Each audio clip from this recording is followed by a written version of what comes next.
Welcome to another installment of Tag Me In, where the triple threat brain trusts a tag go over the good, the bad, and everything in between in the world of professional wrestling. I, of course, am the unofficially official Lip Dizzle, joined with none other than the less than stealthy unicorn himself, Mr. Not Mr. Dr. Scoot Baker, T.A.G. ScooterRay. Everybody? What is up, everybody? All good. And of course, ladies. Let me get my composure just a little bit. Let me just bring it down a few decibels. Yeah, just a little bit. The heartthrob of the IWC. The heart, Mr. Jaeger, bombastic, so fantastic. If he saw you with your man, he would not get you back. You ain't got no man no more. Your man had a woman, but not no more. Key word in that sentence, everybody, was had. Past tense. Now, of course, some of these title holders. Anyways, true that. Of course, for those of you who still haven't realized yet, this is part 2 of this weird, eventful week of wrestling.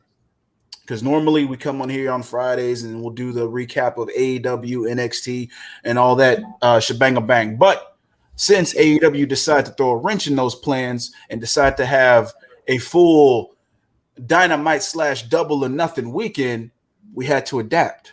So this here is the Dynamite / Double or Nothing half of this Tag Me In. And of course, there's going to be some WWE news, I'm pretty sure, because shit has happened. So Scoot gonna Salt Bay it, you know what I'm saying, and sprinkle just a little bit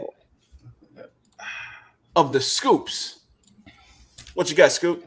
All right, so if you've been on the internet at any point yesterday, especially as a wrestling fan, it was reported by everybody that apparently WWE has been in talks with New Japan Pro Wrestling to be their American Connect, in a sense, that they want to be the official home when New Japan wants to come to America. It will be done through WWE, which means also too New Japan stars can come to WWE. WWE stars can go to Japan and wrestle for NJPW. So the question, mainly, of course, how does everybody feel? Well, I went through mixed emotions at first because when you had sent it to a Scoot, my initial thought was, damn, they're about to find a way to screw up New Japan. And then I thought about it some more. I said, you know what? I hope this is just more of an exposure deal rather than an integration of the two brands. Yeah. And as I thought about it even more, I was like, wait a minute. I know what this is about. And I started thinking, Daniel Bryan apparently still has not re-signed with the WWE. Nope. And last I checked, while he was still there, he was fighting more so for brand-to-brand promotion. And specifically speaking, New Japan. So then I start thinking, maybe, just maybe, this is a ploy to try to get Daniel Bryan to re-sign. And then the Tony Khan video came out. And then to me, just for me specifically, it solidified that, because the way that Tony Khan just dropped bombs on Nick Khan. By the way, do you have that audio? I can get it. Because I'm pretty sure that would be more being played for the peeps rather than, us trying to talk about it, because, It was something about that video that kind of rubbed me the wrong way personally. Oh. I gotta And- say that I agree with you there. And I have no issues with Tony Khan personally. I had issues with this. Mm. And Let's, and it's mainly because it's kind of unnecessary shots. And listening to the names Tony Khan listed, he listed people. The only person he truly listed that really quote unquote mattered, and not to be mean, was Kenta. He Kenta didn't was even the say only, Kenta, did he? huh? If I remember, I mean, we're about to hear it, but I mean, I thought it was just he listed Yuji Nagata, I think he listed Ren. Kenta as well. Okay, he may have, but the three that I immediately remembered were Yuji Nagata, Ren Narita, and Rocky Romero. Yeah, Talking, yeah. and I Rocky didn't remember him mentioning Kenta. and Rocky, he was on what you said, Dark, right? He was on Elevation. Oh, it was Elevation, which Yeah, I it was was gonna go Elevation. back and watch that because I heard your review on it, and I was like, oh shit, Rocky Romero. But There was a hell of a moment there. They like Tony Khan himself said, they reunited Roppongi. Roppongi Vice. Yeah. So it's not like he got like the major people. It's not like Okada or the LIJ or Chaos or other members of the Bullet Club. It's not like he got them to come, but we about to hear it. Yeah. Yeah. Let me know if y'all can hear that actually, just to make sure. No. No. All right. Let's we have to do it through my mic then. That is not a problem. Let me just switch this shit on this end. Before we play this, I will say, do not slight Rocky Romero. That man is behind No, a lot of. I don't want to slight Yeah. Rocky Romero because I actually fucks with Rocky, but I'm talking about as far I mean, as he's production-wise, he's behind the scenes on a lot of shit. So because I love Rocky's commentary. he is that man in the room with damn it, their big man Gato. Yeah, yeah. Yeah. Let's see what we have here.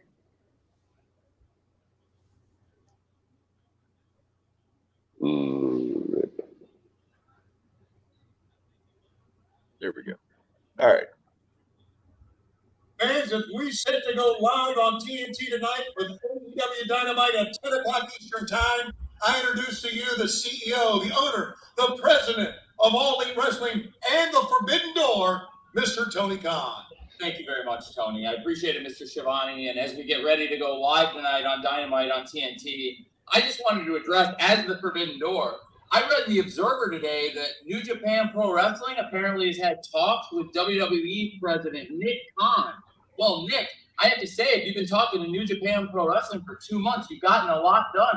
Just in the last 2 weeks, I've had Yuji Nagata, Ren Narita, and Rocky Romero on AEW. I've reunited Roppongi Vice. I've had the New Japan IWGP US champion Jon Moxley defend the title successfully on our show, retaining it. And I have future plans with New Japan Pro Wrestling for the US title. So you must have really gotten a lot done in the 2 months, Nick. In fact, I think there's only room for one Khan in the wrestling business, Nick.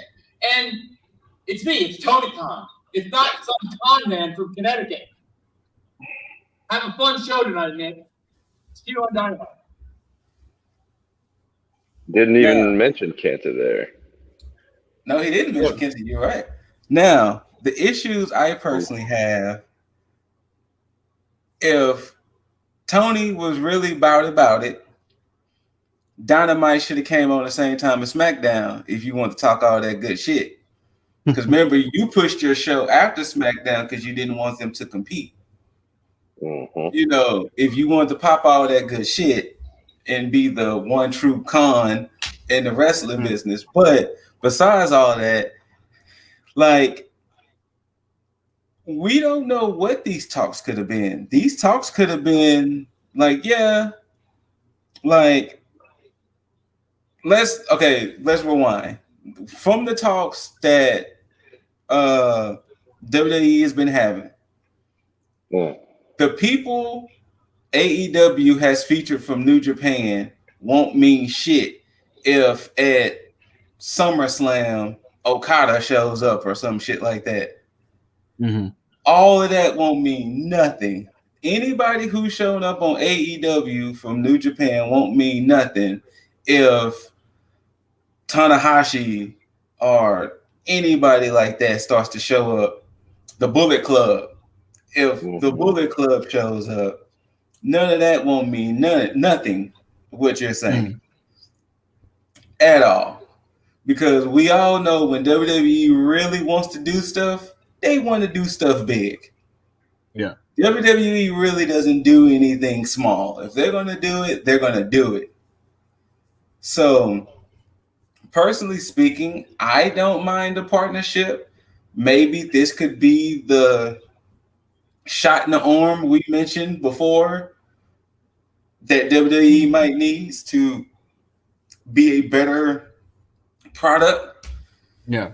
Featuring New Japan talent and, you know, in the aspect of it'll also help the WWE wrestlers who still wants to check that off on their bucket list to go wrestle in Japan. It's like, hey, we don't mind you being on the next Wrestle Kingdom come January. You know, go do it. So, like, could you imagine Randy Orton showing up on Wrestle Kingdom fighting whomever? Like, that would be major. You know, so it would be interesting, but there's two things that kind of plagued my mind, and one of them came from this video with Tony Khan, because looking at it again, he seems, because I know you mentioned that he did seem pretty smug. Yes. But at the same time, he also seems pretty salty about something, as if he had no awareness that this deal was going down. And probably there probably is some validity to the fact that there could be talks. It felt very much like him trying to, if at the very least, get on the hype train of this announcement that came out. Just trying to get ahead of it before like somebody blows up or somebody starts asking Tony Khan some questions. Mm-hmm. True. But yes, there does seem like there is some salt involved in this. And the second thing that's plaguing my mind is the fact that, let's just say hypothetically this deal does go through. Yeah. What happens with Mox as U.S. champ? The U.S. champ? You know what? To be perfectly honest with you, I think WWE will leave him as, hey, that is New Japan's talent. He doesn't necessarily have to be featured on our TV. He can still be featured in New Japan and AEW, but at the end of the day, if Jon Moxley is AEW / NJPW, they would treat him more as NJPW talent. And I don't think he really had a bad walk away from WWE. So he kind of buried him when he left. Say it again? He kind of buried him when he left. He kind of did, but I mean, who hasn't buried the creative? Like, some of their own roster has buried the creative actively on the roster. So it ain't like he was like, fuck WWE, I'll never go back there, fuck them forever. It was just more of, I didn't like the way my direction was going. Well, then let's today, he's an NJPW talent, and you know they'll probably treat him as such. Okay, now let's take it a step further. Let's look at Finjuice. Okay, being a New Japan talent on Impact with Impact titles. So because I guess my thing is, and I guess the more the confusion is the lack of information, especially with these deals that happen with New Japan and AEW, Ring of Honor, so on and so forth. Because the way that I look at WWE is the way that I look at just meshing the worlds, like Scoot would say. The way that I would look at the video game industry, where you look at the whole crossplay situation, you know, with PC, Xbox, Nintendo Switch, and then PlayStation. PlayStation basically being the WWE in the situation with not wanting to play well with others. So if New Japan wanted to continue to work with them? Would WWE end up handcuffing them in this deal so that way they can only exclusively work with WWE? I mean, that's what they said in this announcement, right? They were trying to get an exclusivity deal. So yeah, that's exactly what I'm worried about as well. If WWE does get involved in this, then as we mentioned with Moxley, you're probably not going to see Moxley anywhere on the TV or even a mention of Moxley during WWE, whatever they're doing with New Japan. You're probably not going to hear anything about any other wrestlers that are on any other programs, even whether they be New Japan or not. They're going to probably just be left in the dark, just like NXT talent is from main WWE. That's the way I see it, at least, as what, like, if WWE is going to be like, okay, well, you can keep your current guys that are on other shows, but we're not going to name drop them. We're not going to hint at them, nothing. True. And then, too, I wonder, is there any more validity to it now since the story came out? Because, recently Finn Juice lost the tag team titles. Oh, huh. Yeah, Finn Juice lost the tag team titles to Rhino and whatever the hell. What was that? Two other members of Violet by Design stable. They lost the tag team titles too. And I know Joe Doring is about to fight Kojima. Yeah, Kojima. So I wonder, is it one of those situations to where the talks could be ramping up more and that maybe there could be a recall on some of the talent to come back to NJPW minus Moxley. So could be. It could be some more validity to this story and more series of talks, because I mean, WWE has the fan base, they have the money, they have the production, they have the means. They about to start being back on the road come July. So that's also AEW. When did they say they were going back on the road? I think it was July as well. Yeah, but let's see. AEW said July 7th. I was trying to figure out when the WWE said theirs. 16th. Okay. And then I mean, and New Japan has been trying to break into that American market for a while now. They've got strong. They film and record strong here in the States for their state living wrestlers.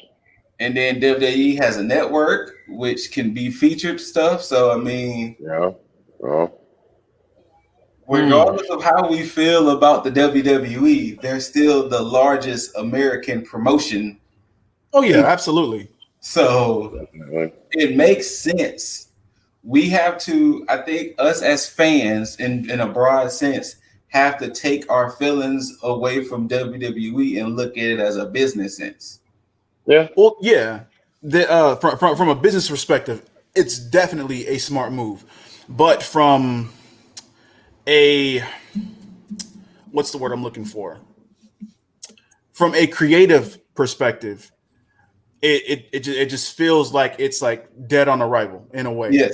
Because I mean, if you think about the ins and outs of it, New Japan partners with WWE. They can go on the WWE network. They can get a lot of the pay-per-views and special events that New Japan has and get more syndication on it to get more eyes on it. So yeah, absolutely, I'm all for that aspect, which is why I said for exposure, I would hope that would be the only thing that would be the integral part. But being that they won the exclusivity deal, yeah, that's just weird.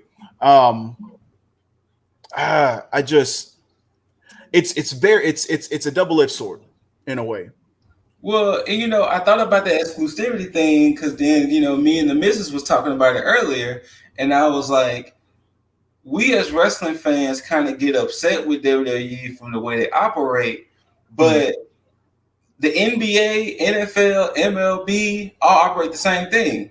If you play for the NBA, you can't go do anything else.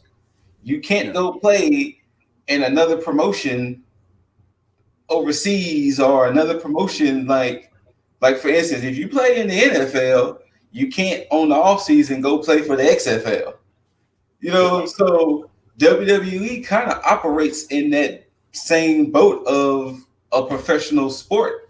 It's like hey, if you work for us, unless we work out partnerships and things like that, you're only working here. Yeah. So, and it kind of makes sense to kind of do it that way with New Japan. It's like, hey, we can get your product on millions of people. So if you're going to partner with us, we got to be all in. No pun intended. We got to be all in. We will get you the most eyes. We will get you the most viewers. Our talent can be used over there. Your talent can be used here. We'll, of course, work out creative, work out booking, this, that, and the other. But if you're going to do this partnership with us, it's going to be with us and us only. Yeah. So it makes sense. It's just like you said, from the creative booking standpoint, that's when it's going to get a little weird. Yeah, because I can hear all that and agree with everything, but like the one thing at the back of my mind, even though I'm hearing all the logical stuff, is I'm just looking at the way that New Japan books their champions and their storylines and the way that they build for shit and the way WWE thinks. And it's like it just does not. It doesn't coincide at all. It does not. And I will say this: if this partnership happens, and if it happens soon, this might be the best Survivor Series ever. Just throwing it out there. It may, but the only problem that I have with New Japan partnering with WWE outside of the creative and the business aspect is the fans, because a lot of the fans that watch WWE are very casual. And if you think about a lot of the fans that watch, Impact, Ring of Honor, AEW, they are the diehard professional wrestling fans. These are the ones that actually know what's going on outside of WWE. But everybody that's inside that WWE bubble will look at these guys as just international talent. And they'll write them off as, the same way that they spent some time in Japan or whatever the fuck they use for AJ Styles. Yeah.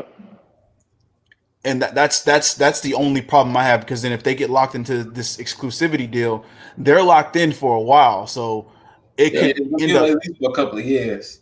Yeah, so it could end up damaging some of the reputation that New Japan has, or basically damage the progress that they've made so far in America when they were with, Ring of Honor and doing stuff here, when Cody and the Bucks and Kenny were with Bullet Club back then, and they were pushing that during that time.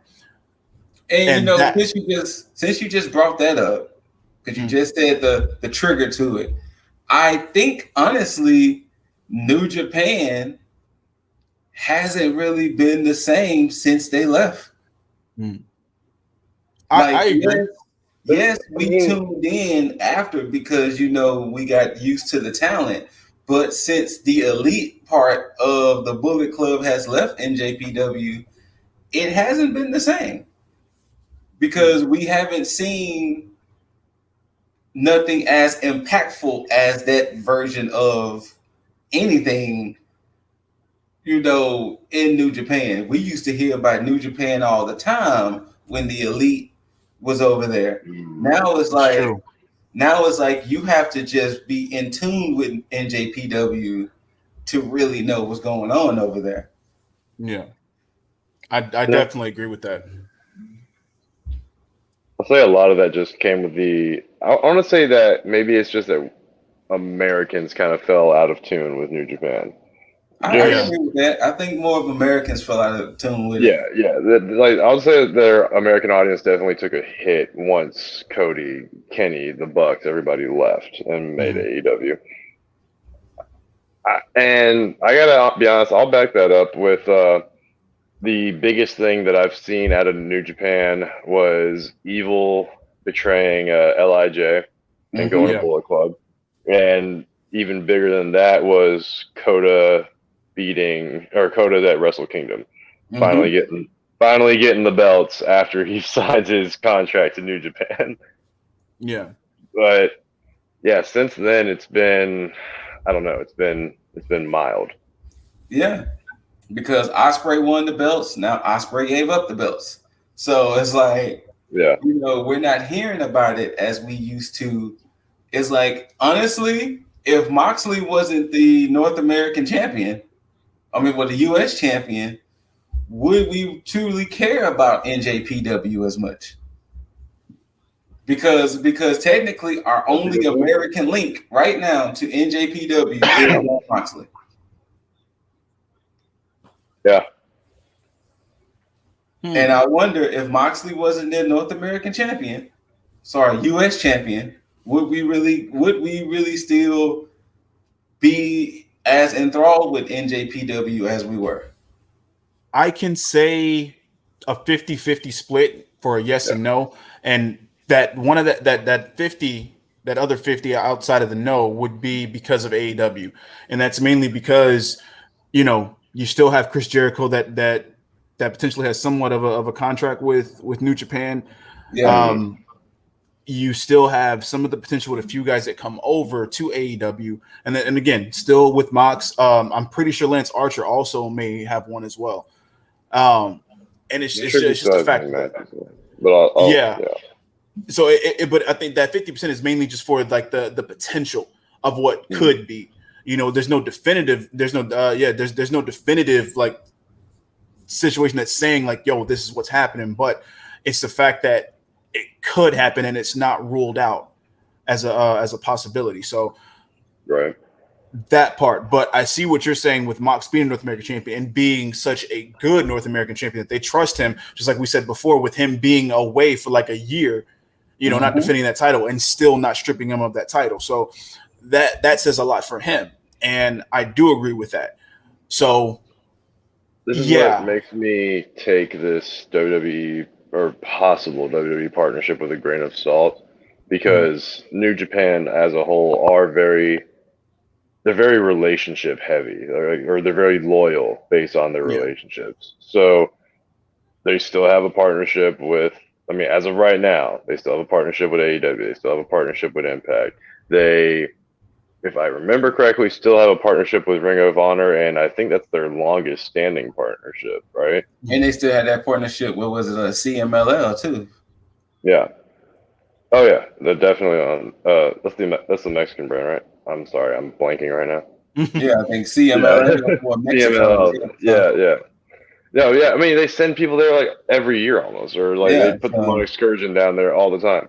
So for WWE to promote an exclusive partnership, that's a lot of bridges being burned there. Potentially, yeah.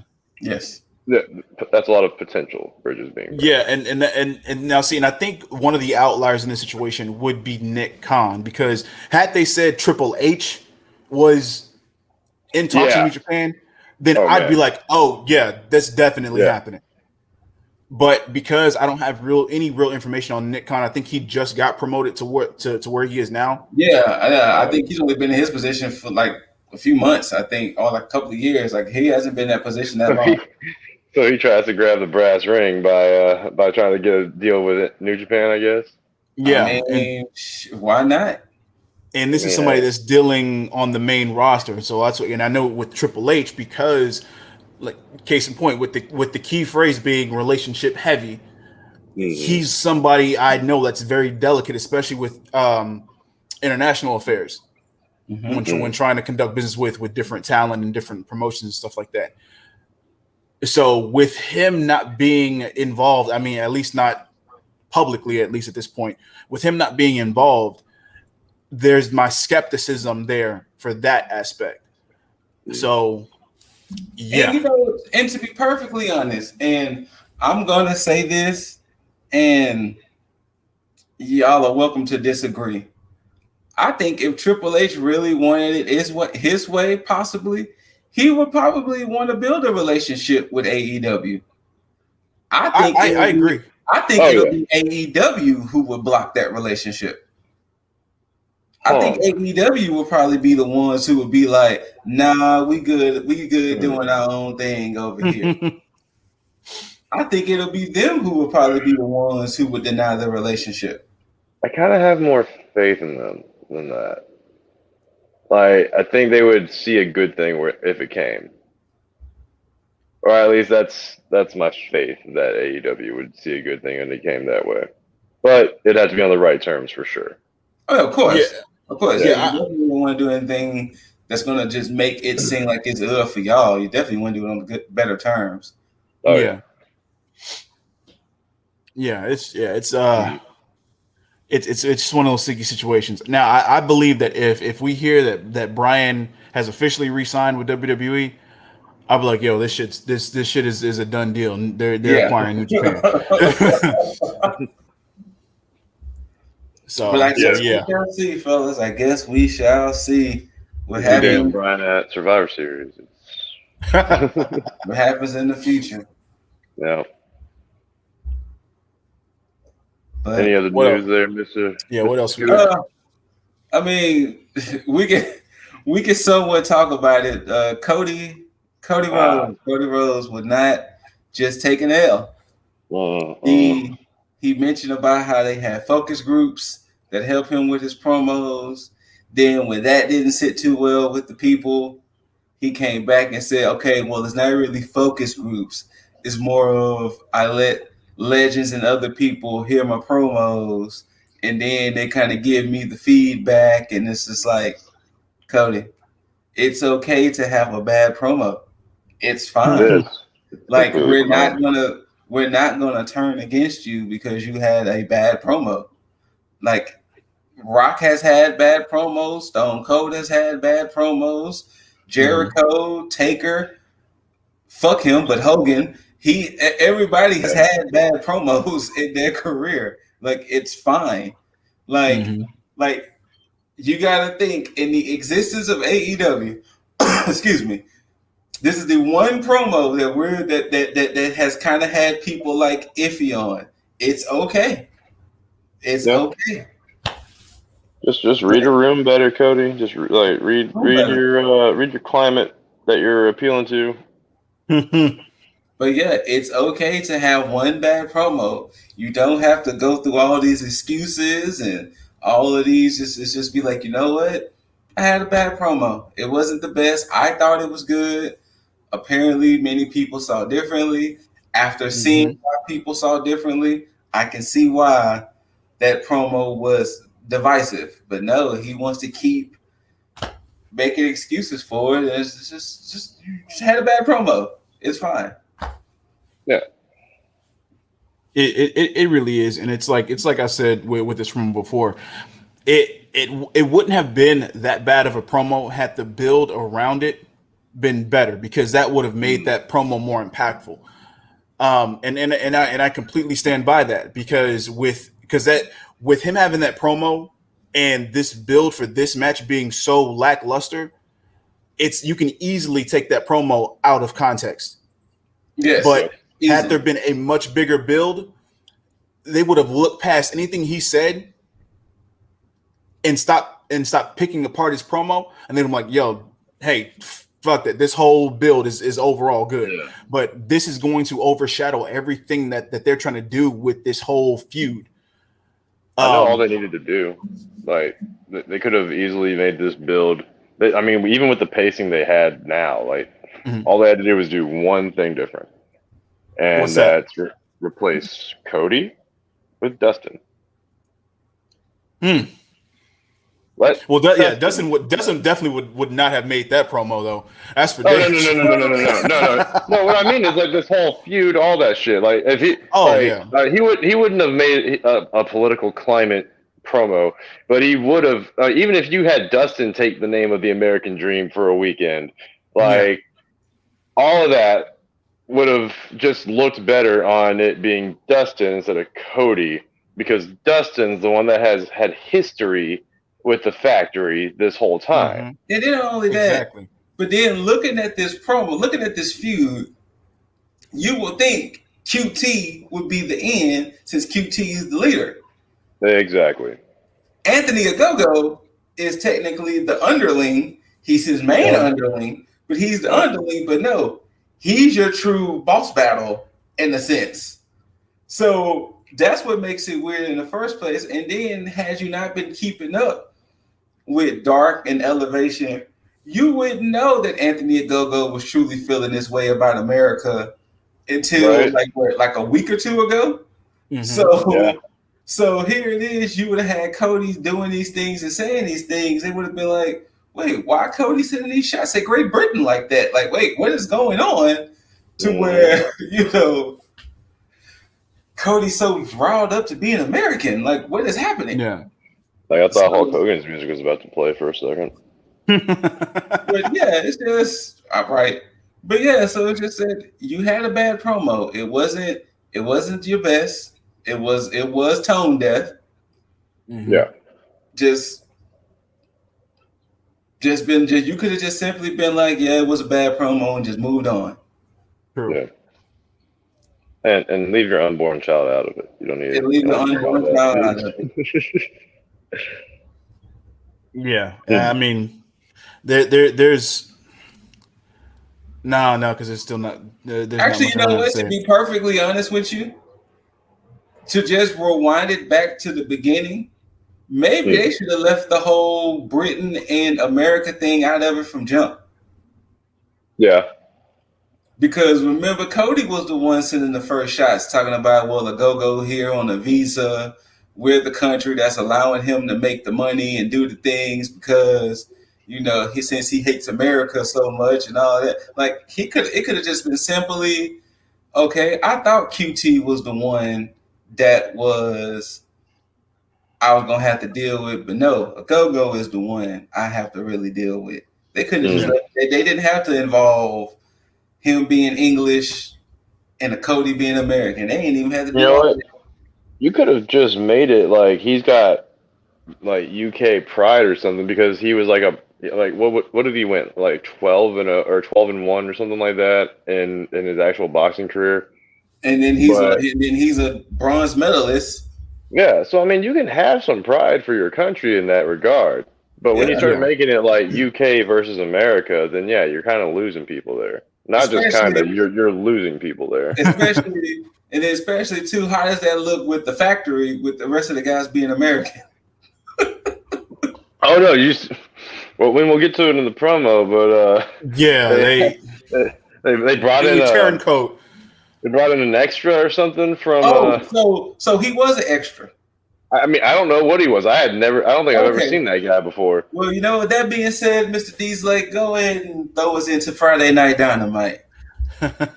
Ooh, that has a nice ring to it. I was just about to say that. It's like when I heard it when they did it on the promo right before Dynamite came on, it was like Friday Night Dynamite. I was like, damn, they should really go on Friday nights now. That sounds so much better. But either way, we opened up Dynamite with, to my surprise, a packed house. Yeah. I was aware that, of course, Double or Nothing was going to, be full capacity. I did not know that, unless I missed it at some point, that Dynamite was scheduled to be like full capacity. But we got it. But we might have just looked over for Double or Nothing. No, I don't recall them saying it at all during Dark or Elevation. They just kept saying, "Hey, special start time on Dynamite is this and that." I was like, all right, cool. But seeing exactly that, I had the exact same reaction as you, Lip. It was a pleasant surprise, and they started off with the face of TNT, Darby Allin, going against Cesar Bononi. Darby Allin should not be on TV right now. No. Look, I know he has a match. I get it, but this match does not need to happen. On top of that, I think they would have benefited more with fans in attendance, with Darby being away for like a month or 2, depending, and then having the house just go crazy with Darby returning. Mm-hmm. I mean, yes, this match, whatever. Don't really care. Cesar Bononi. It started with Cesar Bononi and the Wingmen already at stage. I want to give Jaeger his props. Because if you watched his elevation evaluation, the way he portrayed the wingmen was 100% correct. 100% correct. They all look like they star in various different pornos. Well, I mean, you have to understand. It's like I said on commentary last night. They're vaxxed, waxed, and ready for a hot boy summer. Vaxxed, waxed, and ready for hot boy summer. But yes, Yeah, he was 100% correct in how he described the wingman. 100% correct. And now I can't get over it anytime I see Cesar Bononi that he just looks like a failed porn star. Yeah, and I was on here maybe like a couple months ago, and I praised Cesar Bononi as being a big man. Pause. Being a good big man in the ring. Oh, and he's big, huh? Look. He's a tall guy.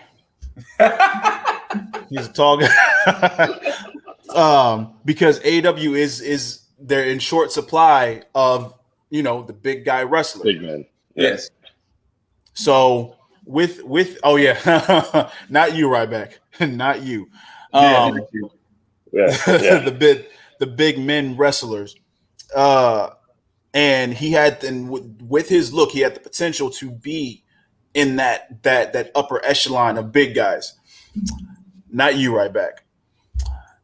And I look at him now, and it's just like maybe it's the company he keeps with the guys that's ready for hot boy summer, but I can't do it until they do something significant with him. He's just going to be that guy with wasted talent and wasted height. So Trying to see how he breaks through. He'll have to break away from the wingmen. Oh, for sure. But I'm trying to see who. Him and Joey Janela. Nah, I mean maybe. I mean, I'm gonna keep you honest with you. I know we're gonna get to it a little bit later, but I felt his luster has died out. Oh, Janela? Yep.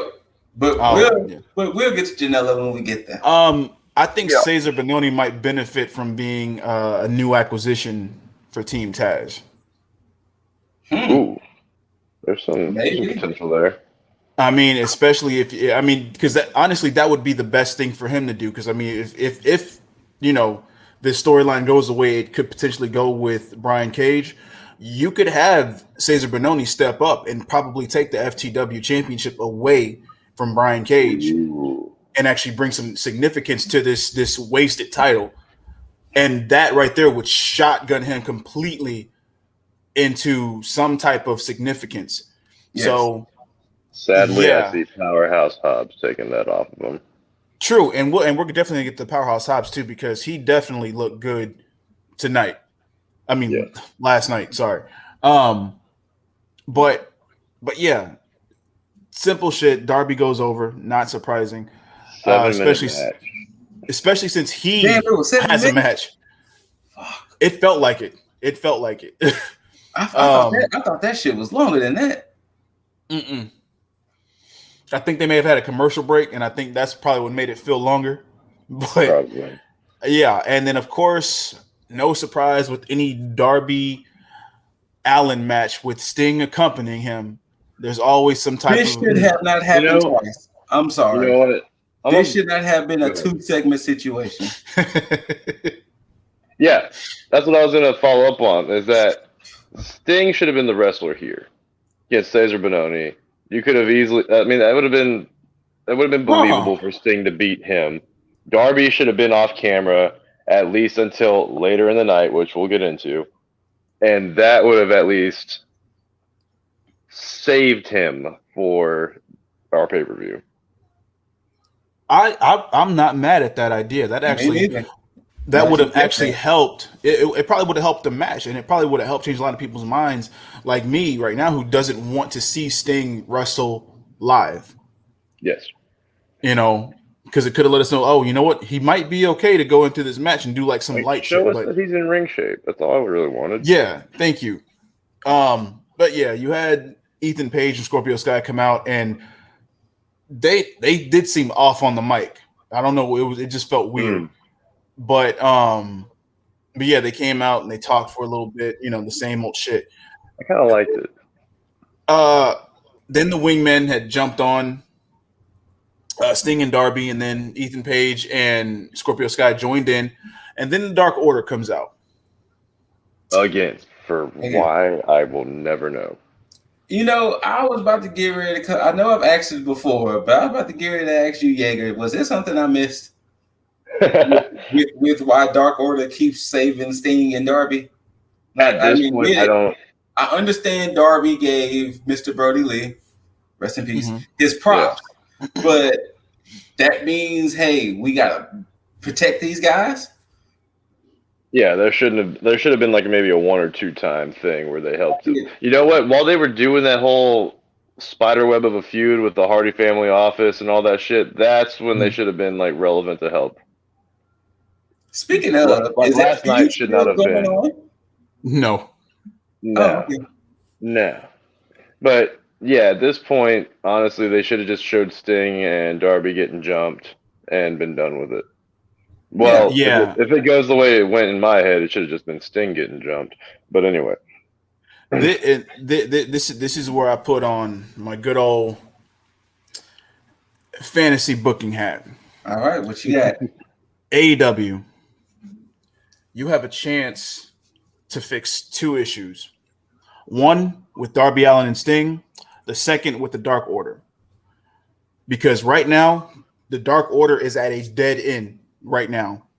With the way, because I mean, because of the fact that you have this whole Brody Lee thing, this whole Brody Lee cloud hovering over them, it's hard to make them heels. And they need to take these 2 problems, take these 2 issues, and put them together. You need to make Darby the leader of the Dark Order. Ooh. The reason I say that is because Darby is a heel. I mean, he's a face that can give them a heel aesthetic without being heels. Because of the vignettes that Darby Allin has, he can actually put some seriousness back into the Dark Order. Even with the whole Johnny Hungy antics and everything going on, and even with Hangman, if you give them a serious edge, you can then bring some more legitimacy to the Dark Order that's going to be able to transition them to where they can either go heel or face and not be stuck in this whole revolving door where all they can do is get the sympathy because of the death of Brody Lee. Yes. All this is doing right now, it was cool at first, but right now it's doing them a very big disservice. Especially since there's so many of them. Yes.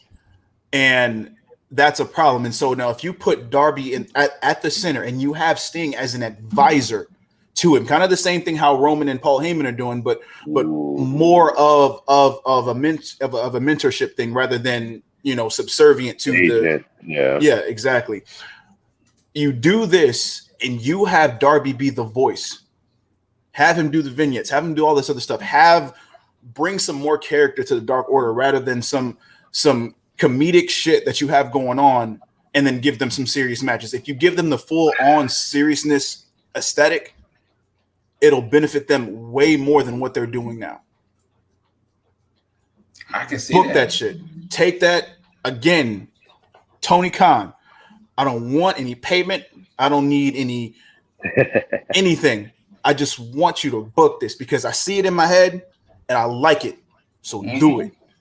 Do it. I think the only reason they keep, I shouldn't say the only reason because they're having fun with it, but I think one of the main reasons that they're keeping the Dark Order so lighthearted is because that's exactly what like Mr. Brody Lee was like all about, like still keeping that seriousness, but at the same time got some antics going on. True. To be more honest though, that was mainly the antics were more so on BTE, while at the same time Brody Lee was having dinner at restaurants and saying, "What the hell are you doing touching your plate before I even finish eating?" Like, I loved that whole Daddy Eats First gimmick that he was rolling with. And they can still have that. I mean, if you think about I see them doing that with Darby. I'm sorry. No, not like that. I mean, like, okay, kind of how if you think about Attitude Era, and you think about the Ministry of Darkness, and you had the Brood, and you had the Brood, like they were still doing like their shit, like they weren't comedic in any way, but they were more of like the sadistic types in a way. Same thing with Midian. You know, you have like it looks like a comedic character, even though he doesn't act like it. But you know, as far as the overall aesthetic of the Ministry of Darkness, they were all serious. So if you take that and you still have certain people do like BTE and do like the funny shit, because you don't see Darby on BTE. So so if you just take it to where it's like, okay, well, we know we can do our shit, but once it comes down to Dynamite, we know it's time to clock in. You know, that shit. So because I mean, if it's okay, case in point, think about on BT when they had wow, how escaping my fucking mind. 99. Anna J. Anna J. Anna J. Look, Anna, I'm so sorry. You've been gone for so long. Slighted this woman. I had Ty Conti to keep me Shane. I wish I had That's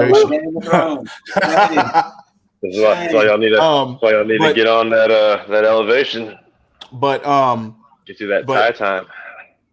But how they had in BT where, you know, you had Anna J just kind of sitting off to the side. She really didn't do anything comedic. She was just there. And, you know, I mean, well, she did comedic stuff, but it was more on the serious side. Everybody else would be comedic around her. Yeah, she was just mainly bullying Stu Grayson. Yeah. So but subtle shit like that. So it's a way to do it. There's many ways to work around it. You got people in positions for this. I know there's nobody that like people think outside the box like I do, like we do. So, you know, it's simple. Book it. Do something. I want to see it. Me too. Just to see how it goes. Yeah, I want to see it. Whether it's successful or not. I just want to see it happen. What is successful was a nice little promo by Mox and Kingston. Now I was about to get pissed because TNT did this thing where they started the promo and then it just shut off. Yeah, and I was like, whoa. I was like, I know damn well. Whoa. Yeah, kind of like this. Jesus. I was like, I know damn well that they not pulling this commercial shit again.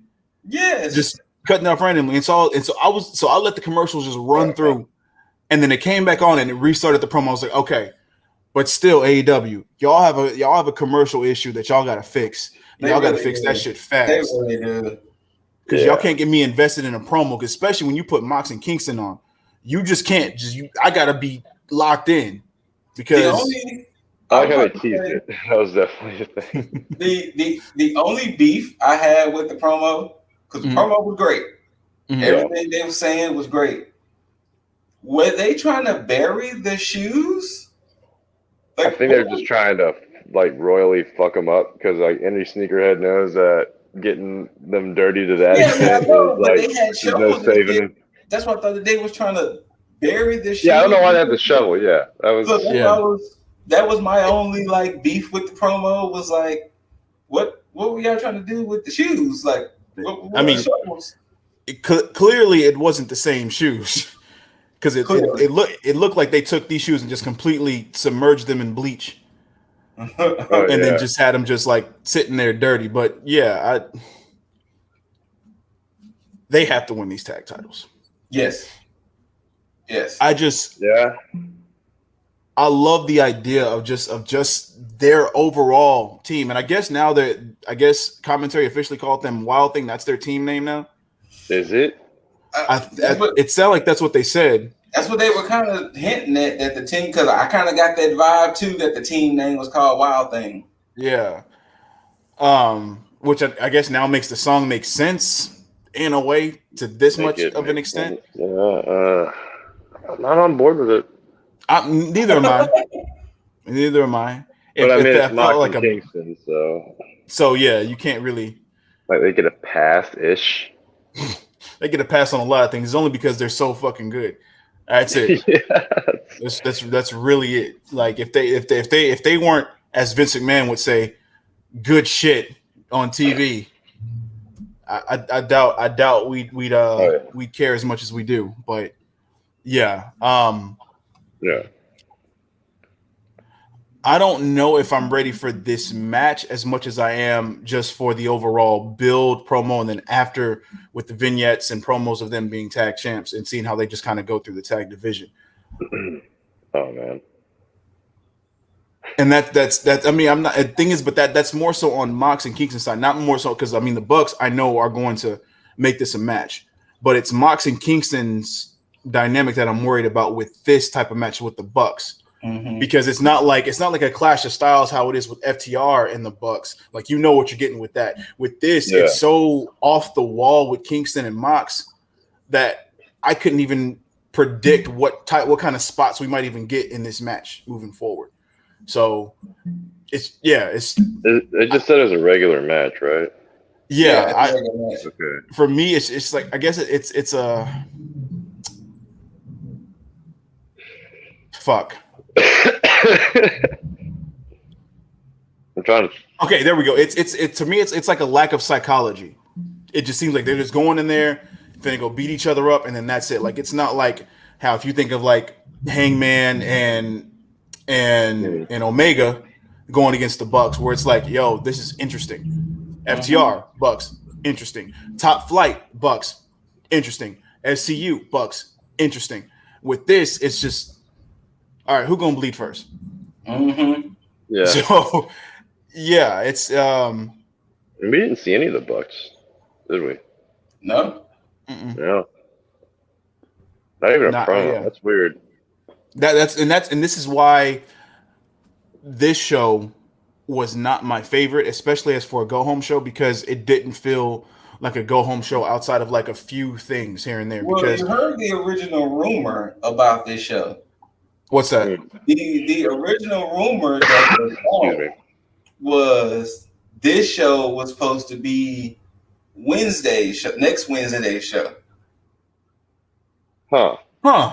So they thought that it would have been curious to see that if the fans would have got quote unquote spoiled for Double or Nothing, they would have had to keep quiet and not spoil what would have went on Friday, since this show would have went on Wednesday.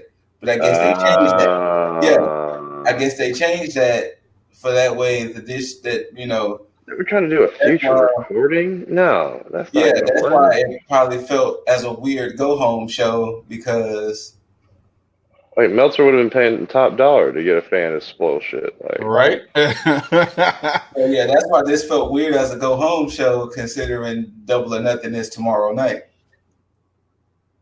That's crazy. But yeah, well, I'm glad they did. I don't know if y'all caught it too. Dynamite's gonna be on next Friday as well. Yes, I did not catch that. Yeah, that's fine. Yeah, definitely. But can it start at 7 this time? I'm just curious. No, I'm pretty sure it's gonna start after SmackDown. I think Khan's thing is he doesn't want to compete with SmackDown. Don't throw your balls out then, Khan. So I think it's gonna be 9 o'clock again. See you on Dynamite. Okay. Right. I mean, yeah, that's just. But yeah, that now it makes sense why this show wasn't really my favorite, because I just didn't feel like certain things, and part of that, I mean, where it started was this shit. Okay. I swear there was a match between the weigh-in and wasn't there a match between the weigh-in and this? Darby, then Mox, and they came back, and then it was they had no. That was after the Joey Janela and Hangman stuff. Okay then, yeah. Oh, that's the one I'm thinking of. I'm thinking Joey Janela and Hangman was before this weigh-in. No, it was after this, because what happened after this was they had cut away from this to talk about to watch Christian Cage and Powerhouse Hobbs. You're right. Go down in the back. And that transition does into Taz. Yeah, okay, cool. Yeah. Yep. And speaking of which, Powerhouse Hobbs and Christian Cage, I like that backstage shit. That was good. That was some good shit. Yeah. We'll get more in depth. Let's cover this BS down here real quick though. Can I just jump out here and just say this was fucking waste of 10, 15 minutes of TV time? Yes. The fact that it took 10 to 15 is annoying. And it felt longer than that to me. And the first crazy thing I noticed is that really Paul White's music? No, that's Elevation's music. Oh, okay. Okay. Okay, because I was saying that's his music. I mean, he's commentary. He's commentary on the show, and so I guess they just gave him that music. Was he nervous or something? Because the man's was sweating bullets. Like he looked drenched. He had to run. He forgot he was supposed to be up there. Because think about when he grabbed the mic, he was like, I don't know why they want me to do this. So I think he was probably in catering, chomping down on a sandwich, and he was like, "Yo, run out there real quick, so we need someone to officiate, even though you don't show up on Dynamite." All right. I don't see why. I don't see why we did this. I don't see weigh-in. Yeah, I don't see what was the purpose of this at all. Well, Ogogo's a boxer, and let's see here. The last time Cody had a weigh-in was, I think, at All In, which was like they were trying to make that like a big match night type of like a deal. So, I mean, that's really my only excuse for it is that maybe it's a callback to like boxing matchups and like traditional fights. Yeah. Like, but outside of it, I really don't know why we did it either. Yeah, I don't know. I mean, I would have rather them just do like some type of like pseudo press conference bullshit other than this. Also, because how hard is it to operate a scale? I felt like that all took like 2 minutes too long per person. And QT almost ruined it. QT almost made this worse. Yeah. Yeah. A 1 pound difference. This man was making it seem like that 1 pound difference was going to just be the death of Cody Rhodes. Now, don't you see he's out here? He's going to win. And so, and that's why I was somewhat okay with him doing that, but it would have been better had he just been from a manager's perspective, because then that's something that a cheeky ass heel manager would do. True. But because he's supposed to be talent and the leader of this shit, it's like, yo, bro, just put the mic down, because he clearly spoke way too fucking much. Way too much. And this whole thing was just fucking awkward. It was just Dustin acting like a fucking pit bull. Which I'm like, where was this at before? And why did Cody come out? Why did Cody come out with the whole backstage crew? Like Cody, like hey, that's the Nightmare Factory. Those are like his top students, blah blah blah, as JR said. Yeah, because although I don't know, like, a couple of them caught my attention. I'm like, no. I mean, one of them was like, all right, but then the other one's like, these people could evolve into something greater. Like, we'll see in a few years, like where they come from or how they do. Well, that's the thing that that I have an issue with, because it seems like they're trying to incorporate this overall story between like the Factory and the Nightmare Family and everything, but it's like we're not invested with anybody within these groups. To where we can even, because like, okay, for instance, if you take developmental as in NXT, like, with the Performance Center, like, there's people back there doing shit. Like same thing with like when they did Proving Ground on WWE Network, where they would show like shit going on, like almost like the reality TV shit, where they would show like the back shit that was going on at the Performance Center and who was doing what. Like they invested in what people were doing. With this shit, it's just like, oh yeah, we got the Nightmare Factory, cool. All the people are, in our Performance Center doing, training up to be this and that. But it's like, all right, so who are these people that you keep talking about? Kind of like what I keep saying before. I guess they just showed us who those people were. And I keep saying AEW keeps treating everything like it's a big inside joke. But nobody knows. Nobody's in on it. Nobody's in on it. Nobody's in on it. I do like that analogy. But yeah, I thought this was just a waste of time. Paul White was awkward. This whole segment was awkward. It was just, why did we need it? We didn't. We didn't. We did not. This could have been a promo. It really could have, and I think could have been like a little vignette. You know, they just do like a whole MMA meetup, stuff like that. Mm-hmm. It should have just been a go-go. Boom. Cody should not have been on this show. It should have just been a go-go, preparing and ready, and that's it. Yeah.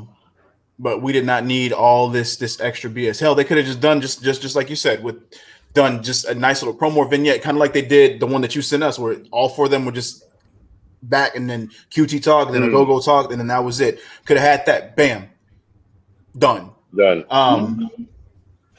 But yeah, bullshit, waste of time. Don't care about it. I'm done with it. Just like we talked about Powerhouse Hobbs and Christian Cage fought in the back. We talked about that already. Good shit, Powerhouse. Good shit, Cage. Keep that up. That's what we need, not all that other shit y'all were doing. Now, wait. Now, Powerhouse Hobbs showed us he was hit with a stanchion. Yes, and the damn thing broke. Going. So you telling me Powerhouse Hobbs couldn't take a shot to a back from a 61-year-old? Yeah. You don't understand. No, you don't understand. With a whole ass stanchion? That bat is like 40 years old, man. That thing has been through some shit. It's built up calluses. makes the shit hurt. Couldn't take a shot with a bat.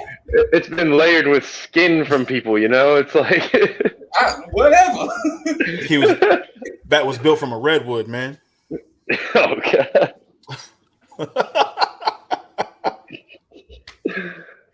But it was good shit, though. I did like that. I did like the fact that it was like, hey, this shit ain't over, Christian.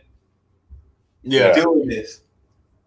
I like the I didn't like the pacing at the very end though. Christian was like very evidently holding that stanchion above him for like a few seconds. Yeah. Like shit, are they coming or what? Where's the rest? They came. But yeah, for from that we transition from that to Taz being on commentary for Hangman Page versus Joey Janela. Which, look, Joey Janela, I love your theme, man.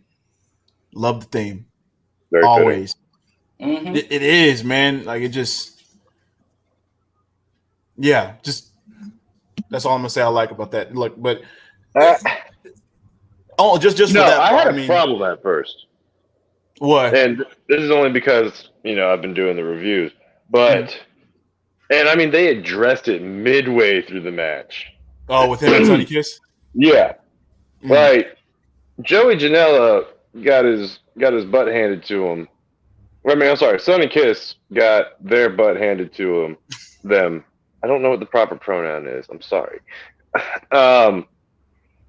But Joey, as Hook and Brian Cage are like, for lack of a better term, it's mainly Hook though. That's like taking apart Sonny Kiss.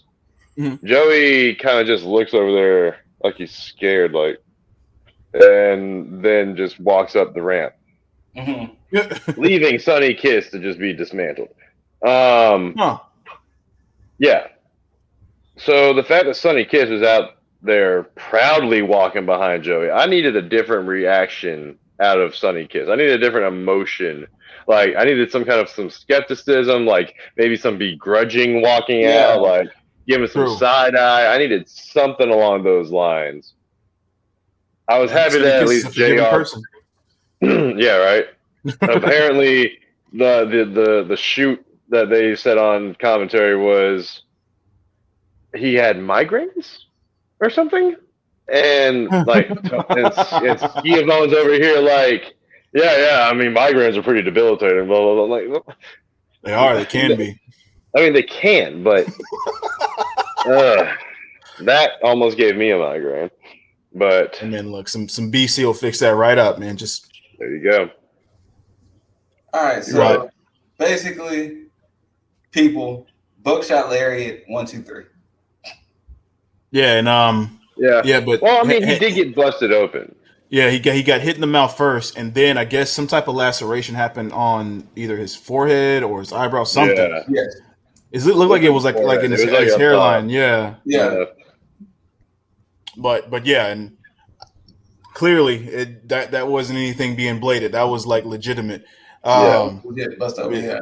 Especially when he was especially when he cut that promo after against Brian Cage, which when Cage came out, I was hoping, because I'm wishful thinking, but I was assuming that Hangman was going to cut him off and have him put that FTW title on the line. Me too. That's what I really wanted. I wanted it because it's like, I'm thinking like, yo, y'all already said that this title was going to play some type of role. It was going to be a legitimate title. And yet we still have heard nor seen anything regarding this goddamn title or it being defended or being in some type of significant role where somebody is striving to attain it. Mm-hmm. So, yeah, but of course they decide to go with the same story beats of like, yo, let me just appeal to the man, Brian Cage, and say, hey, I know you're going to keep these guys back and you're just going to wrestle me man to man and leave it at that, which of course it'll probably be a good match. It'll probably start to show somewhat of a face turn for Brian Cage, and Hangman's going to win. He's going to beat the Taz out of Brian Cage. You know what? I think we've been thinking about this all wrong. We're thinking that Brian Cage has to lose this belt. This is Taz that bestowed this belt on him. Taz, why doesn't Taz just take it back? Give it to whoever the hell he wants. True. Well, I guess he's still looking at the fact that Cage is still part of his team. That's what I'm saying. When Cage gets the boot, there won't even be I don't think there's even going to be a match for that belt. I think Taz is just going to yank it from him. I think that's what they're going to take it. So instead of it being like a title, it's more of, in the same vein as the $1 Million Championship. Mm-hmm. Like a badge of honor of some sort, until they eventually make it like something that is relevant, like something that is worth something, I guess. Not saying that it isn't. Ooh. Oh, I'm glad you just said that. There will not be a TBS title. It will stay TNT title, but they are looking to add another championship. Really? And from the hint that was thrown out, there are a lot of factions in AEW. So maybe like the trios. Yeah, maybe like a trios. That would be cool. So that was the hint that was kind of thrown at, that we might get trios championships in AEW. Let's see, who would be that? Kenny and the Bucks, Jungle Express. Yeah. Kenny Bucks, Jungle Express, Death Triangle, Best Friends. Ooh, we're going a lot of. No wonder Best Friends expanded. Mm-hmm. That'd be interesting. They definitely got plenty. So yeah, we'll have to see what the fuck happens there. Pinnacle and possibly Inner Circle. Yeah, because Pinnacle can definitely integrate whoever they want, So it does make sense. What was after this match, though? Cage basically stated that he didn't need Team Taz, and he'll give him that one-on-one match. So he's gonna get the boot. After that, Pac rushed to the ring, and he got on the mic, and he was pissed off because obviously in a way he feels like he's just being overlooked because the way that's being played up was a scheduled promo for Orange Cassidy. Yeah, he feels like, yo, I'm in this match too. Y'all talking about two people that I'm gonna beat. So of course, Don Callis addresses him, and he says he's not coming out there. That's not finna happen. And then Kenny comes out to try to attack him from behind, and then things happen. And then Gallows Anderson come out. Then they try to beat down on Pac. Then the rest of Death Triangle comes out. And then they try to beat down on the Good Brothers. And then Kenny gets back into the ring. And then Orange Cassidy comes out with the Best Friends behind him. And then they get into it. And then Cassidy ends up standing tall and holding the title so slightly above his torso. With the thumbs up. But before that, he had an envelope that said to Ken, scribble out to Kenny,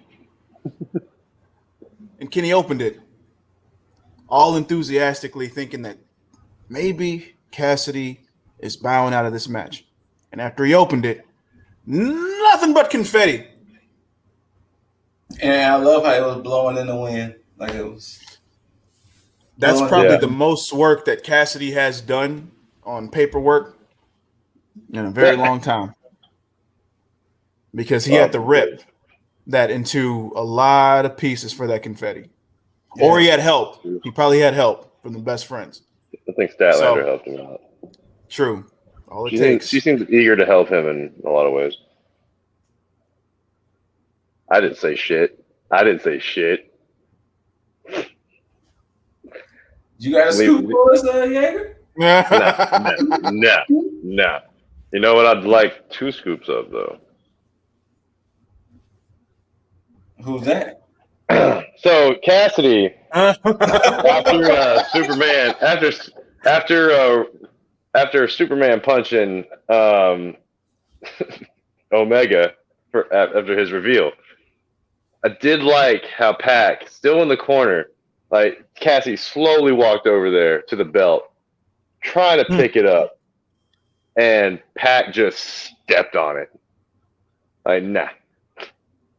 Right? That was a nice little flex. Yeah. Exactly. The Kimbe. Yeah, no. And he and even Pac, look, I don't think that was a flush Superman punch. I think Pac just sold the shit out of it. Yeah. Because that was nice. That was nice. I really do hate that we didn't get this version of Neville in WWE. Because WWE's too busy doing this. I mean, handcuff everybody. Like, I really do hate shows like 205 Live. That it was gearing towards it, but it never happened. I do hate it. Why didn't they just let him grow out some facial hair? He looked dorky as shit as Neville. He did grow out facial hair when he went to when he finally went to cruiserweight and he won that belt. He was already growing facial hair back, but it wasn't like this. Yeah. I remember one of the funniest things was when you was saying doing Proving Ground. Neville was on an episode, and the way he was dressed, Ashley was like, "Damn, he looked like an IT guy." So because he's wearing the sweater and the glasses and stuff with his hair back. That's why for the longest our running joke was we would call Neville the IT guy until he became the villain. And he was like, "Well, he's not the IT guy anymore. He's an Apple employee." Like,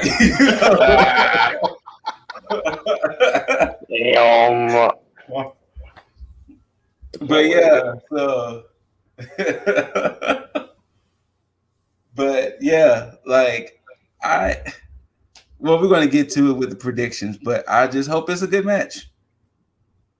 Yeah. I mean, looking at everybody that's in that ring, I think it will be. I don't think there's going to be any worry about that. There's nothing that's supposed to be exploding, so that's also true too. We'll be sad. Yeah, and after that, we finally got some type of answers going on. We had an interview with Jade Cargill, and this was so funny to me. Oh, I bet it was. So funny. Because they talked about her, I guess, doing I don't know if it was an open challenge or something that was going on. Open challenge, yeah. Okay, so it was an open challenge, and that started to spark some ideas in my mind. I was like, why didn't y'all run with this though? Have Jay do open challenges, and then just have her move forward with that to just brag about who she's beat. But I digress. It's not that big of a deal. Then Matt Hardy comes out, trying to just make sure he can just get her on the Matt Hardy brand. Shout out to Robert Stone. And sure enough, we find out that Jade actually does have some representation in the fat. Well,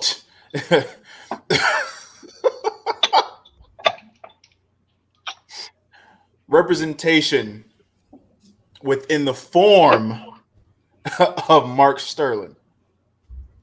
Smart Mark Sterling. This was I get it. Because she spent weeks talking about how she don't need managers, she don't need representation. I'm my own boss. Everything under the sun. Then this happens. Yes. And he stated to Matt Hardy that he needs to worry about him in the Battle Royale because he's too busy to worry about Jade. On top of that, where he wants to take 30% of Jade's earnings, Mark Sterling wants to take nothing. He is doing pro bono and will only get paid when she wins. She does. Yeah. So of course that sounds good to Jade, obviously. Yeah, and so good to anybody looking for a manager. It would, yeah. And Matt Hardy got mad and said, "I wish you luck in your shit." And then Jade has her match against a great opponent, honestly. Yes. And Kylan King. That woman stands 6'1", and oh my gosh, she's gonna be a dominant force, and I feel like soon, especially since we could evolve on a feud here. Yeah. Yeah. I like the aesthetic of Jade with her entrance and everything. I love the whole package.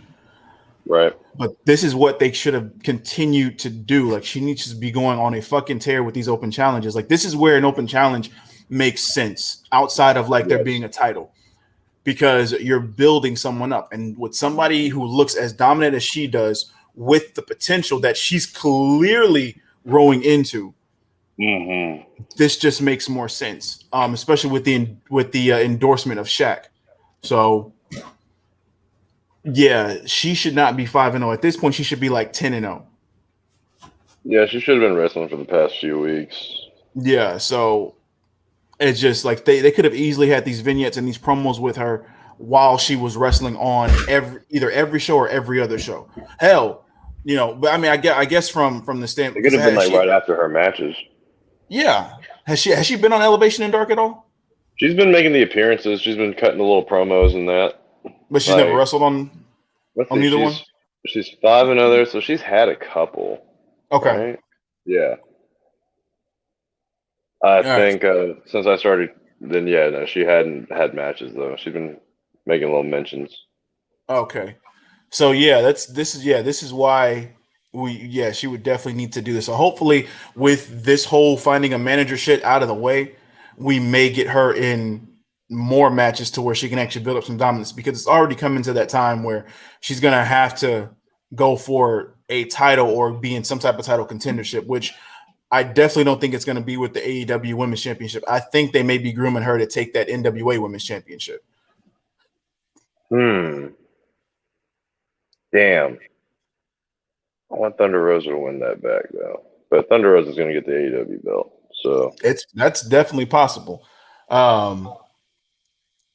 So we'll definitely see. But yeah, Jade goes over. No surprise there. She's riding strong with this with this new thing with Smart Mark Sterling. Yeah. And we'll see what happens from there. But moving on from that to Miro and going against Dante Martin. These are the Miro matches we've been needing to see this whole time. Yes, absolutely. And this is the funny thing, because I can easily come on here and I can talk about Dante Martin being vanilla, but the thing is he's not. Go ahead. Exactly. But before we get to these to the meat and potatoes of that match, I just have to give a shout out to the crowd, the fans, for it, because Miro had the biggest smile on his face hearing these people chant, "Miro's gonna kill you." Like, he was taking every second of that in. Like, I can't believe how happy they are I mean, it must be a great feeling to finally get like a full house. I mean, it's especially with somebody who's who, especially within WWE, when you have the fans believing you to a certain extent to with Rusev Day, and you get a taste of that, you have more of appreciation of the community as a whole. So when you see that they're behind you, even when you're a heel, like, oh yeah, he definitely fed into that shit. Like, he just loves it because now he's starting to see more of what he started to get with the Rusev Day shit. But now with this gimmick where he's just a fucking badass who's like, hey, I'm gonna fuck you up. And I think now with that response that AEW is able to see, I think they're gonna start booking him more in that aspect by just fucking up people who can actually fucking take it. Most of the small guys, Darby, Dante Martin, Jungle Boy, Marco Stunt. That'll be the last match we ever see of Marco Stunt if that shit happens. If they book Miro or Marco Stunt, I think he's gonna get it worse than Brody Lee gave it to him, to be honest. Yeah. Right, that's not gonna be a good day for Marco Stunt. Yeah. But to go back to the whole Dante Martin thing, it's like it's a guy who has a vanilla face, but is not vanilla in the ring. Right? I can agree. He's not Jake Van Atlas. Yeah, no, it's like his face just doesn't emote. Like, it's just like one just default look, and that's it. But speaking of which, is the other half of Top Flight like injured? I think he's injured. Yeah. Okay. They said it that he's injured, so that's why he's been going at it alone. Okay. I mean, that makes sense. I was just wanting to confirm. Yeah, you see WWE, you don't put both guys on the shelf if one is hurt. You don't have to have a main event Jey Uso story just so that way you can get somebody out there to wrestle on their own. Guys are professional wrestlers before they actually pair up. So you can let them be professional wrestlers. Yes. But outside of that, yeah. And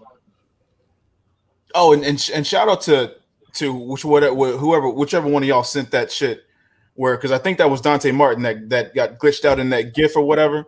Oh, that was this man up here. Okay, yeah. Wait, was that? I don't know.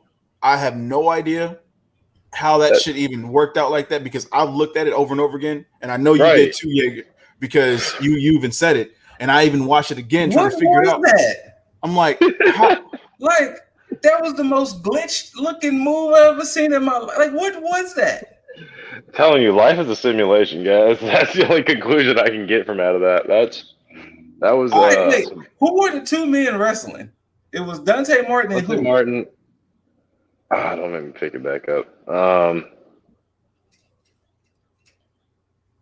Was that Q? No, that wasn't Q. That wasn't QT. No, who the fuck was that? Because it was like, what the fuck am I looking at? Look, unfortunately, I'm using my phone to record. Yeah, so it definitely did not look like QT. I mean, granted, it probably could have been, but yeah. No, it was who does that fucking move?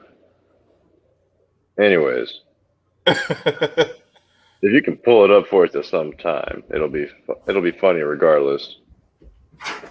I just don't want you to get like cease and desisted. No, they wouldn't cease and or decease me. Well, hopefully they don't decease you. Jesus. No, they well extreme there. Ceasing is bad. But yeah, I mean, we'll find that at one point in time. Yeah, maybe I'll do a separate video for that shit just so y'all can see the weirdness of that shit, because that just makes no fucking sense. But I would need that in a frame by frame shot of how that happened. Because honestly, I was just concluding that, like, okay, maybe it's like a quick camera cut or something. I don't know. Yeah. Now look, if that was if somebody edited that shit and that was how it was, then you got us. Yeah. But we're gonna need some cyber sleuths to go through and check that shit out. But people of the internet, please help us. Miro almost killed Dante Martin. Almost put a hole in his chest. It looked like shit. Yeah. Like if depending on like usually though those depending on which anime it is, when you have that overpower, you know what? He almost one kick manned him in the chest. Yeah, sounds about right. But luckily, Dante's stronger than that. He didn't explode. But yeah, Miro goes over. I believe this was for the title, wasn't it? Yes, it was. Yeah. Okay, so here before I even get into like the shit with Lance Archer, here's an issue that I have. Until some promotion does this, I'm gonna forever hate this whole trope and stipulation shit. If you already have an established match at a pay-per-view, stop allowing the champ to defend his title because we already know he's going to go over. Yeah. Now, if you pull like some Chris Jericho shit on Monday Night Raw where he beat Triple H in the first match and have everybody fucking shocked and surprised, cool. I'll leave it alone and I won't worry about it ever again. But every time shit happens, you have some shit where a woman, tag team, male, whatever, defends their title after they've already established a build for a championship match. And you have them defend the title as if, I don't know, they're going to lose. Well, remember, that's what Archer was saying in the promo before the match. He was saying, I don't care if it's, he said, yeah, I would care if it's Dante Martin because regardless, I still get my title shot, but it's Miro I want. So it was like you said, like, did we really think Dante Martin was going to beat Miro? True. That's why I'm on board if and only if you make it a believable match. Yeah. Like, so if you put up, why am I blanking? Like, if you would have maybe just put up, damn it. You see, I was about to say Hangman, but he can't take that L. Put up somebody believable. I don't know. Like, not Dante Martin, who's like a good foot and a half shorter than Miro and like by like 50 pounds. Cesar Bononi. Thank you. Or you know what? Throw in the other porn star reject. Throw in the other big man, JD Drake. That would have been fine. Yeah, like Bononi already had his match, whatever. Throw in JD Drake. Mm-hmm. Make it believable at least. Yeah. And at the same time, and the fact that it was so soon after he won this title, it's almost like, look, we already know Archer ain't winning either. It's probably going to be a hard-hitted match, but Archer's not winning this shit. But no. But yeah, so Jake Roberts. I feel bad for Archer in that regard. Yeah, me too. I absolutely 100% do. But hey, he should have been. This is AEW's fault. They should have booked him to go against Kenny a long time ago to build upon that story. With hey, can you lift him up for the in this whole limbo that he's been doing, like cutting promos and shit. Yep, that would have been a good defense for Omega with the Good Brothers at his side, helping him with this shit. We could have that be a blood and guts match. Yeah, then I wouldn't be on here, bashing Kenny's run as champ on AEW because he would have at least been defending this title consistently. Yep. But I digress. Lance Archer is at a loss on this one. But Jake Roberts and Lance Archer come out and they start to cut a promo, and unfortunately for Miro, once he started talking, his mic was on mute, so he couldn't speak. So he continued to yell, "Turn my mic on, because I'm gonna say this." So, he went on to then say, "You keep holding your guy back, but let's see what he does when you let him go." Mm-hmm. And what I hated was when Jake said, "Sick him." Right? Yeah. That discredits your monster. Sick him. Like, it's just So, and the fact that he's got like some kind of laryngitis going on there. You know, seemed like Cody had that too when he was when Yeah, he was he did cutting his seem a little promo early. hoarse in his throat. Yeah. But yeah, Lance goes in the ring and he starts to get the better, starting to set Miro up for a choke slam, and Miro reverses, and then they go and start throwing blows, but then the refs come out, which they came out at the perfect time because they didn't give the guys a time to kind of just go at each other like that. So I'm like, cool. Save that shit for Double or Nothing since we're so close to it. So, might as well. And that kind of went to the wayside. So setting us up for that shit. But that's not what's important. What is important is, let me just take this down. Bam. What you see right there. Right there. That little nameplate right there. Right there. That's what's important right there. Because this is the thing that I liked, but I hate that wrestling does. Because this is the predictability of professional wrestling right here. Yep. Because when you do something as extravagant as this, that lets a person know what the outcome of a match is going to be. This felt like when there's those you hear about these like not cults but communes of like them sending their elders off to pasture. Like Midsummer. I just watched that like 2 nights ago, so yes, yes, it's still very much fresh in my mind. But nobody's falling off a damn cliff. That's not like. Anyway, Ishida, you had a great year as a champ. I say great with maybe an asterisk because you only had a handful of defenses, but you still had good matches nonetheless. It's time to pass that torch. Yeah, I don't think she has a choice at this point because not only did they celebrate her being the longest reigning AEW champion in the company, they also gave her a nice new shiny belt. And this deja vu rang in my head because it brought me back to when The Rock came back and he won the WWE Championship. Yes. And it was he had won the spinner belt. Yes. And then he got a new belt. And I remember CM Punk coming out stating that I want that belt. I want that one. And this is why the deja vu hit, because as soon as they put that belt on her and they started talking, the doctor will see you now. Hit.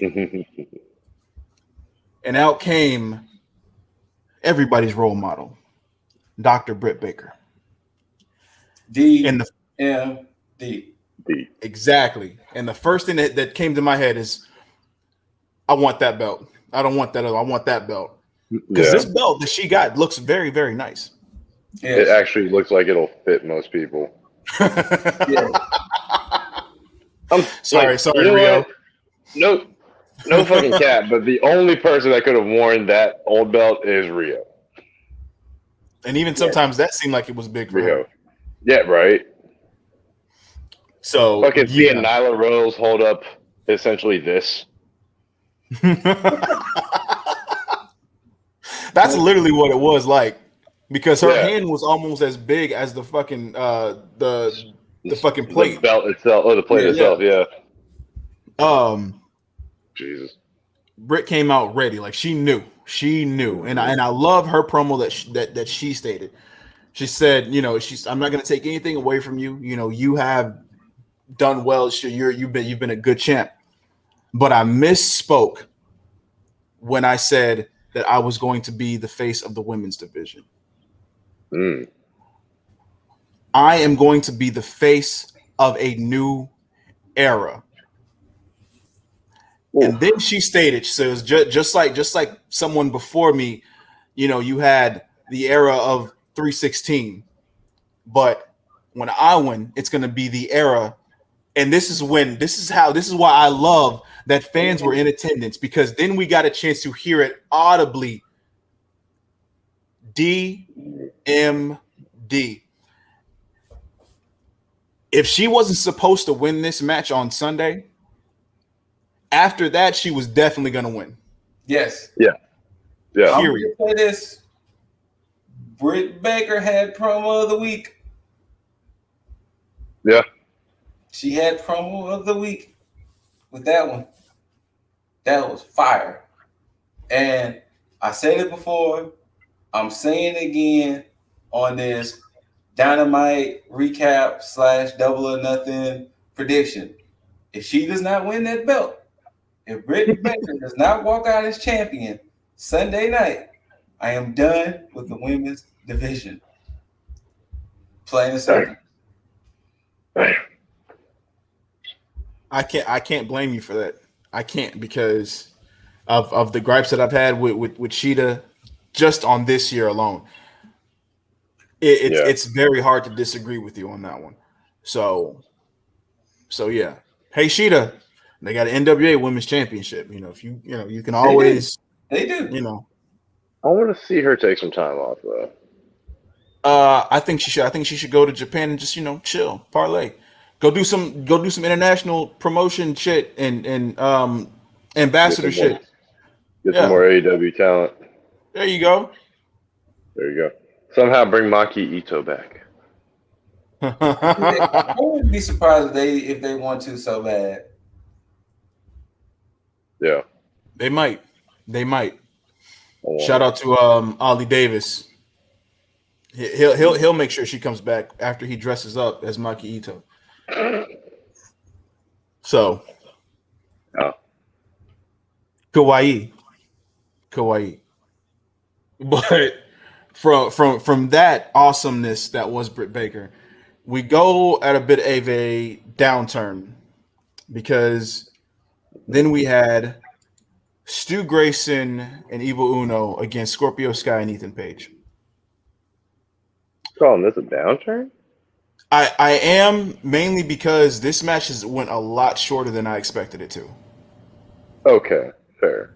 And then from that, they were strapped for time, probably because of that damn weigh-in. Probably. Yes. And because it was two things that's wrong with this whole situation. One, the match was short, and then two, what happened after the match. Mm-hmm. More unnecessary shit. We already had a situation with Darby and Sting with Scorpio Sky and Ethan Page. Yep. They stood tall with the Dark Order after that, no issue. Having this whole thing with the extra Stings and Darby coming in to help beat down, it just. This is why it should have been Sting in that first fucking match, because then you could have had Darby show up after with the Dark Order shit, and Sting miraculously fine after he just got his ass handed to him, shit like that. Oh, that would have made the whole mask thing make more sense. Exactly. Holy shit, Sting's back and he's fine. What the fuck? Something like that. But no. Because it's the third time where Sting was in a mask. And Sting in a mask as Sting. He did it in Impact, and now he's at an AEW where he takes off the mask. Oh shit, it's Sting. Sting in the Sting mask. Although it wasn't until Scorp started hitting him that I realized, oh wait, that's Sting. Yes. I mean, they had people short and tall variety. It was yes. Yeah. But also too, he was the bigger of all the Stings. I saw a couple of tall ones. I was like, you know what, that could be Sting. But yeah. But they wouldn't got a few I fans. do not in any way want to take away from the fact that Evil Uno was on a fucking roll through that match. Oh yeah, he was. I didn't even know he could do a step up Insecurity I'm sorry, not Insecurity, Rana. Yeah. He was oof. Like I'm just not used to seeing Stu Grayson and Evil Uno on Dynamite. That's probably what it is. And that's a big problem.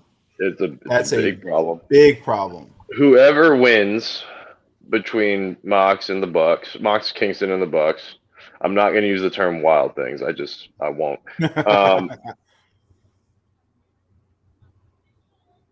They got to go up against Uno and Grayson soon. I can see that. I would want to see that. I don't know if they're going to book it like that though. Just the Dark Order. I'm just going to say with Brody Lee there was just so much promise, like because it seemed like everybody wanted to please Brody. They wanted to step their game up to show that they could actually hang in the Dark Order. They can be a part of this organization, right? And that's where I feel like they kind of lost that. And that's one of the issues that I'm having with the direction that they've taken with this whole comedic thing. Because if you think about how shit was with John Silver and Reynolds, yeah, with Silver Reynolds, when how we praised the fuck out of their tag team matches, where just that flurry they did and the combination that they would do with just everything. And it's like we don't even like they're not even getting that time in the tag division on Dynamite like they used to get, you know.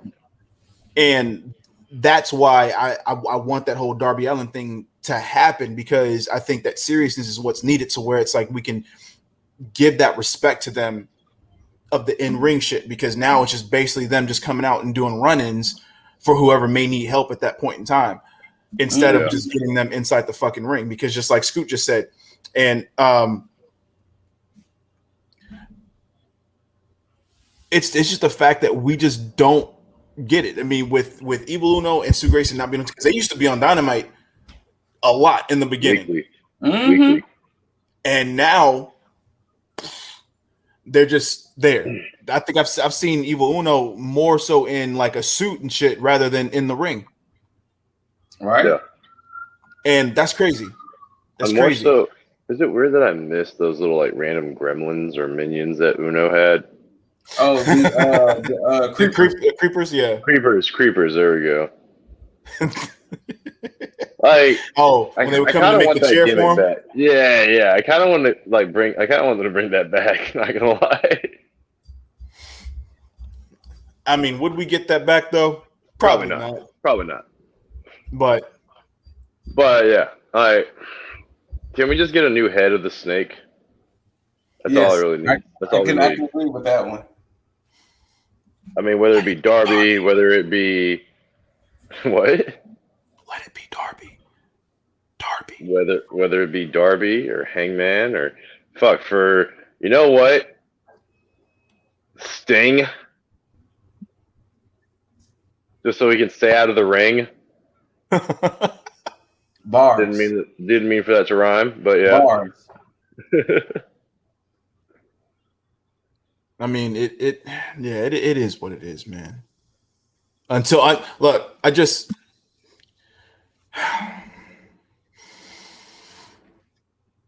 justice for the Dark Order. Ooh. Damn, we're there.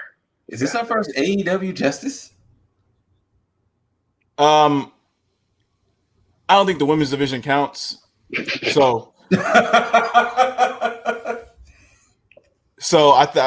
think we got justice for that already. Yeah. We got justice for that. We just didn't get justice for the championship areas. So that's cool.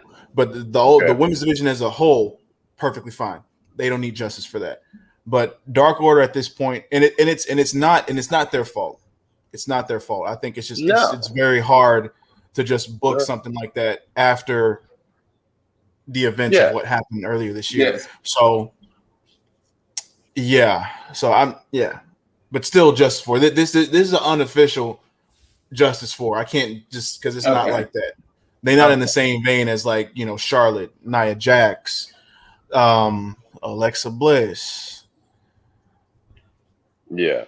Story for another day. Yeah, story for another day. But yeah, this bullshit happened, and so now, clearly, if you didn't know that Sting and Darby were going against Scorpio Sky and Ethan Page, you for sure got Yeah. an idea that the shit was happening this Sunday. So yeah, but we get into the meat and potatoes of what's supposed to go on at Double or Nothing. So before we continue, this is around the time the weather got bad. Oh. And right when they showed their vignette video, my lights went out and they didn't come back on until like 3 a.m. Oh, damn. So I don't know what happens with this. Well, yeah. This felt like something in the same vein as with Hikaru. Yes. So this felt like a send-off. This definitely felt. I mean, I was expecting somewhere to hear like "In the Eyes of an Angel" playing, like, because it showed them from the start, like their whole anthology. Oh, wow. And yeah, like, why? Unless they're going to be losing, why? Yeah. And you know, I hate that they did that whole little vignette for them, because if you had not seen the inception of Inner Circle and watched them kind of just go through, you would think like, oh damn, this group has been around, like they made some accomplishments. But you go back and you watch that and you realize that the only person that had a title in the Inner Circle is Chris Jericho. It was Jericho. And he had that title. What, a month, 2 months? Like because he had the title before fucking Dynamite was thing. So it's not like you won that Inner Circle. You won that on your own, and then you got the Inner Circle. So the Inner Circle in itself never really accomplished much, which is a very sad thing to say. So that vignette was definitely not necessary. It really showed the flaws of the Inner Circle, and that's a problem. It's a problem with this whole celebration thing, because of the fact that, one, this is another thing that isn't necessary, but I think it did the flip of what Hikaru Shida's did, because now I'm starting to think that they're actually going to win, especially with what happened towards the end, the whole WWE trope. But yeah, so basically, the Pinnacle set a trap for the Inner Circle, and started with MJF hijacking their tribute. Yeah. They had Dean Malenko tied up to a goalpost, Scoot.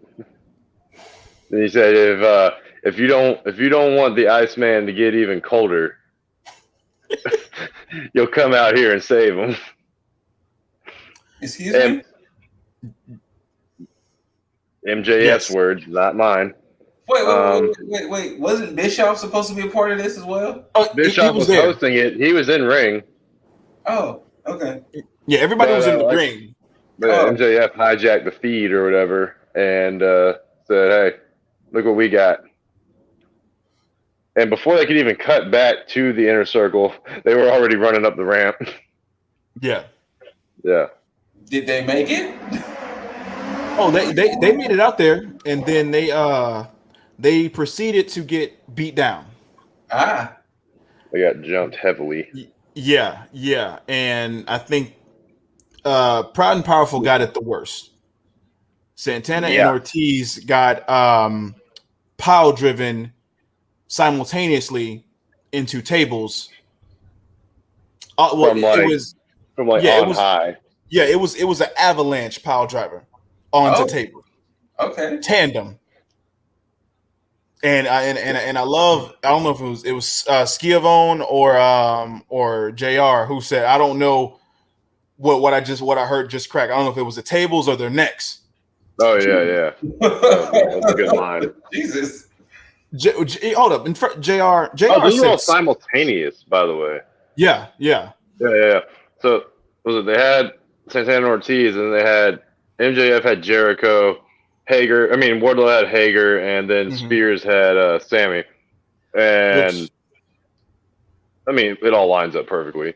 But like, what did he say? Like, finish it, or like, what did he say? Like, he said like a command word, and then they all did it at the same time. Yeah, I forgot what he said, but yeah, he was but shout out to Spears, man. Spears in his gimmick. That unhinged look, yeah. Fucking love it. Love it. Like, Everybody needs Spears in their camp. I'd like that he's taken off with that ever since that sit down dinner they were at. Yes. Yeah. But yeah, so this lets me know. This is why I said the old WWE trope. You know, if you get the upper hand leading into the pay-per-view on the go home show, you're clearly losing. And and the fact that even what I told y'all about Jericho and Fozzy going on tour in July, you still think the Inner Circle? At this 50-50 point, on it. Yeah, I'd be 50-50, but I think I'd be more surprised if they actually did lose to where they had to break up. Because what I think might end up happening, they might stay together, but I think they'll just like, wait a minute.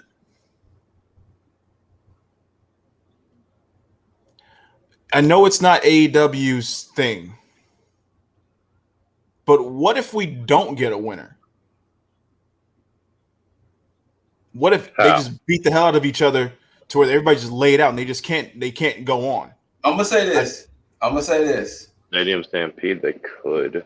We had the exploding ring, exploding barbed wire death match fiasco. Yeah. We had the blood and guts fiasco. I don't think they want to go 3 for 3. True. I mean, it all depends on the effects at that point, then.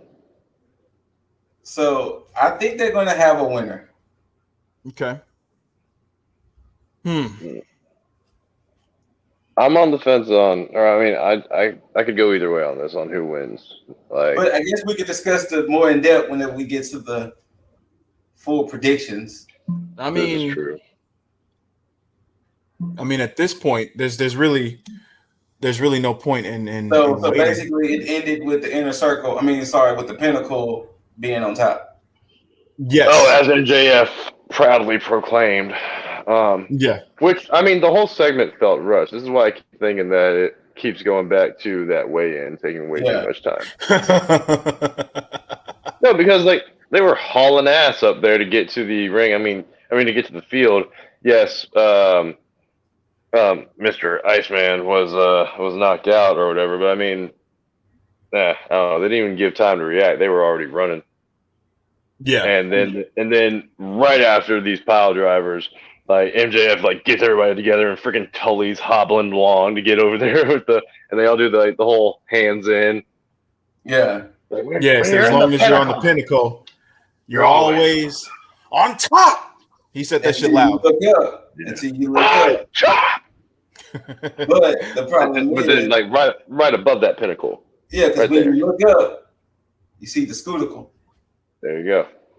So basically, the new slogan is: when you're in the Pinnacle, you're always on top until you look up. Exactly. Ooh. Scoot. You know, he might get some Pinnacle heat. They're gonna send the chairman after you, man. Oof. He can come. He can come. I mean, you know what? You might welcome it. And you know who else might welcome it?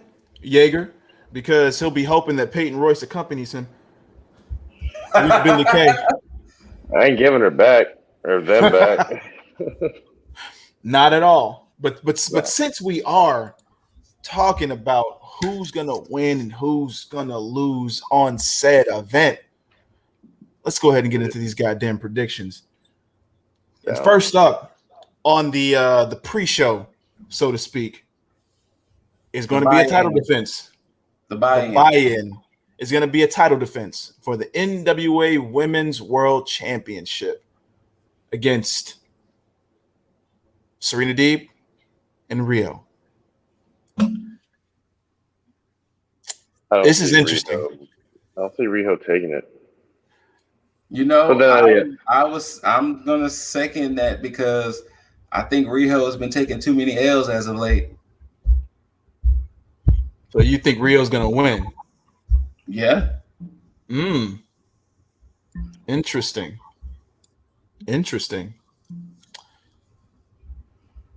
What about you, Jaeger?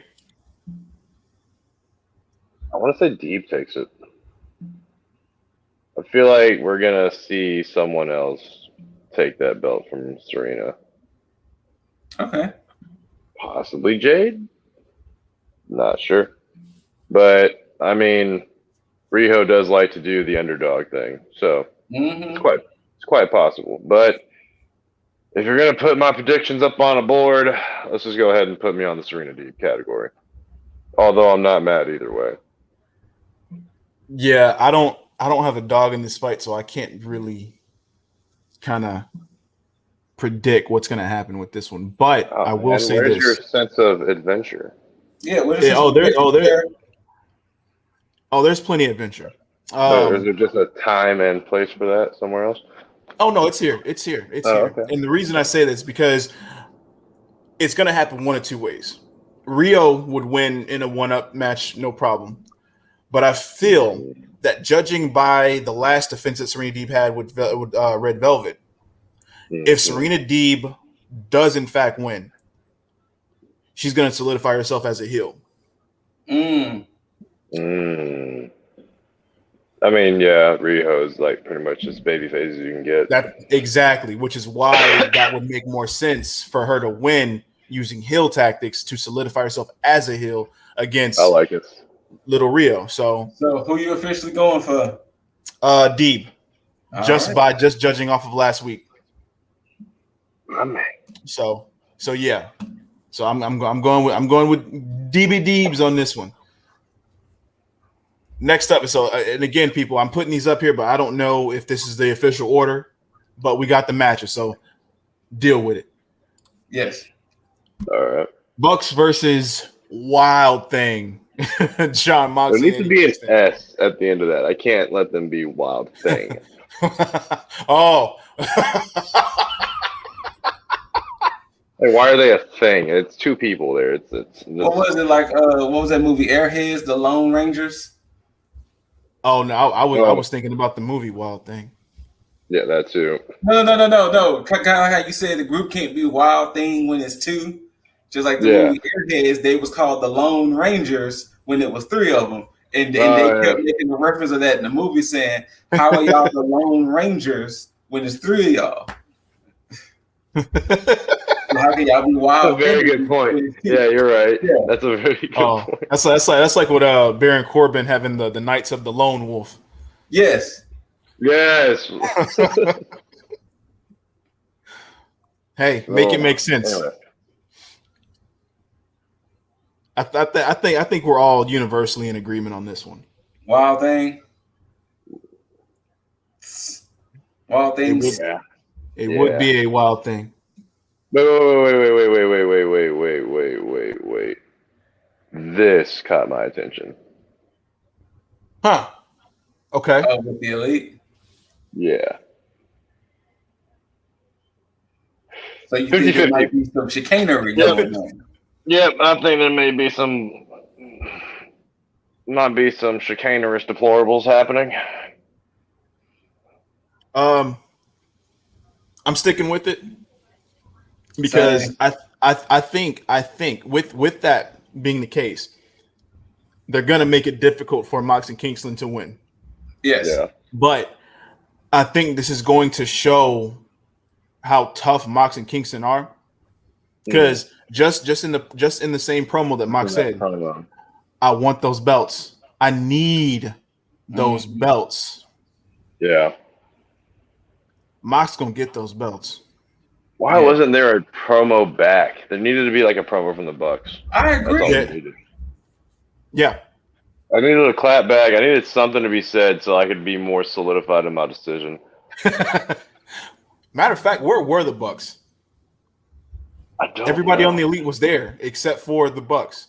That's true. Every kid was there. Tie-dye shirt. Who knows? So who you officially going for, Jaeger? Don't do this to me. You know what? Somebody's got to be on their side. Oh. Okay, so you're going for the Bucks. Okay. Go with the Bucks. I'm pretty sure I know that it's probably not going to go that way, but I'll go for the Bucks. I'll be in their corner. I mean, look, there have been other times where you've been right when everybody else was wrong. So that is true. This is true. I will stand with. We'll see if lightning strikes twice. I'll stand with the young and Buckles. We'll see. We'll see. Next up, a match we probably all don't care about. Sting and Darby versus Scorpio Sky and All Ego Ethan Page. They should not be taking the L's. But they're going to take the L's. Who's taking the L's? I'm talking about Scorp and Ethan Page. Like, I mean, there's a possibility. But I don't like with Darby being the face of AEW and Sting apparently being invincible. Mm-hmm. But Scorpio is the face of the Revolution. He did grab that brass ring. You know what? I might be the one different on here. I'm gonna go with Scorpio and Ethan. No, because Jaeger's gonna be the only outlier again. Oh, and he might be right. He might be right twice. But I'm saying Scorpio Sky and Ethan Page because I think this is what is potentially going to finally write Darby off of TV for a little bit. I'm thinking this is like the loose ends they got to tie before he leaves. And that'll give Sky and Page something to brag about even more. So you know what? He did come out bandaged. You're right, though. He did come out bandaged up. And they did get the final say. Yeah, you're right. I'm gonna jump on the boat here. Whether it's sinking or not, I'm jumping on it. Okay. Plus, we might see Sting get beat down some, and that might be like, that man's old. We gotta, whatever. Yeah. And then Dark Order comes, and they finally let me stop. Stadium Stampede.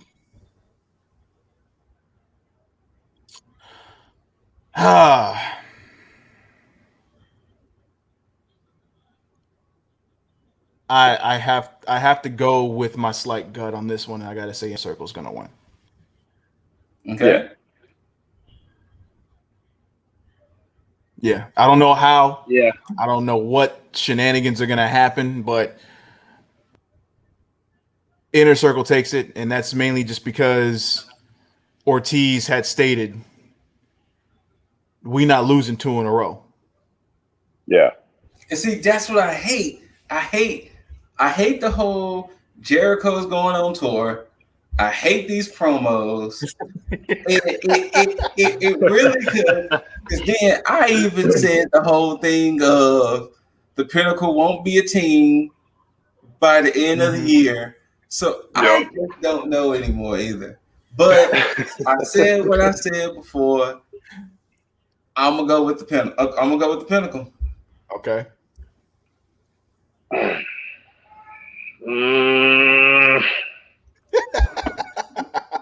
Why y'all put me in these positions? I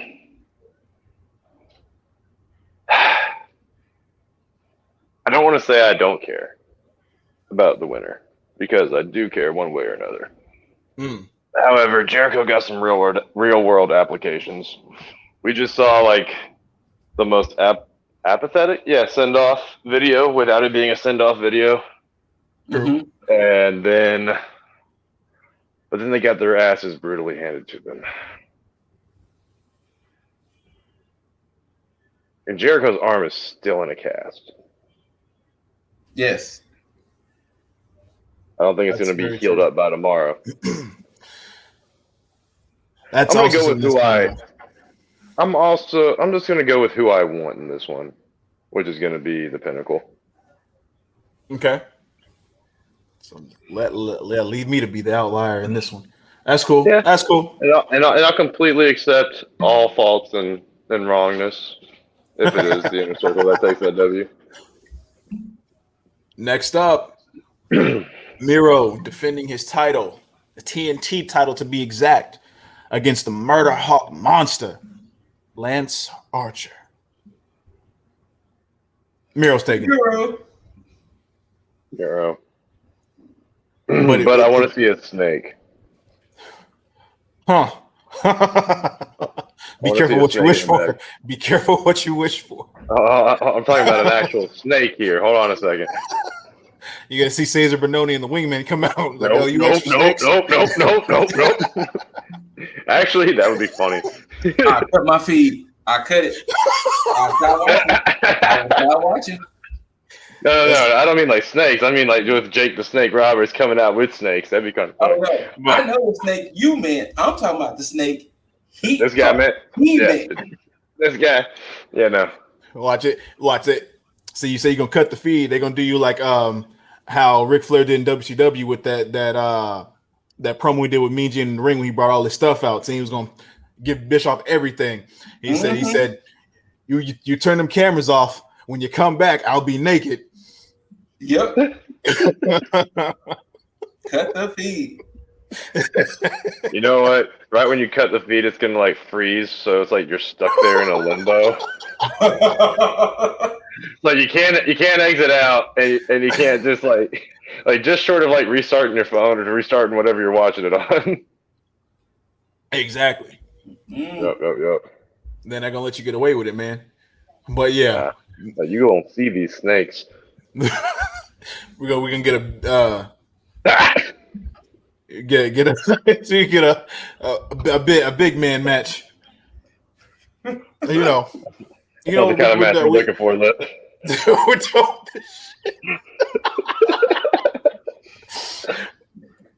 Hangman Page against Brian Cage for the not FTW championship.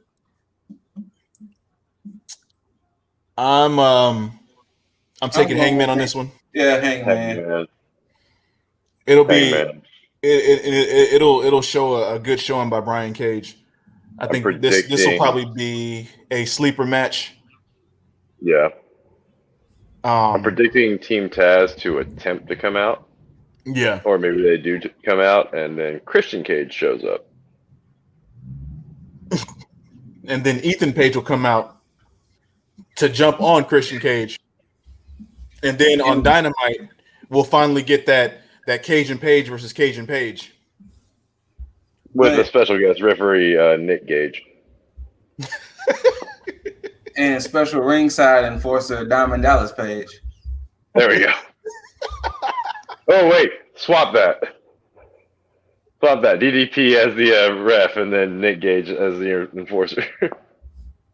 But you got to remember, this match has to take place in a steel cage.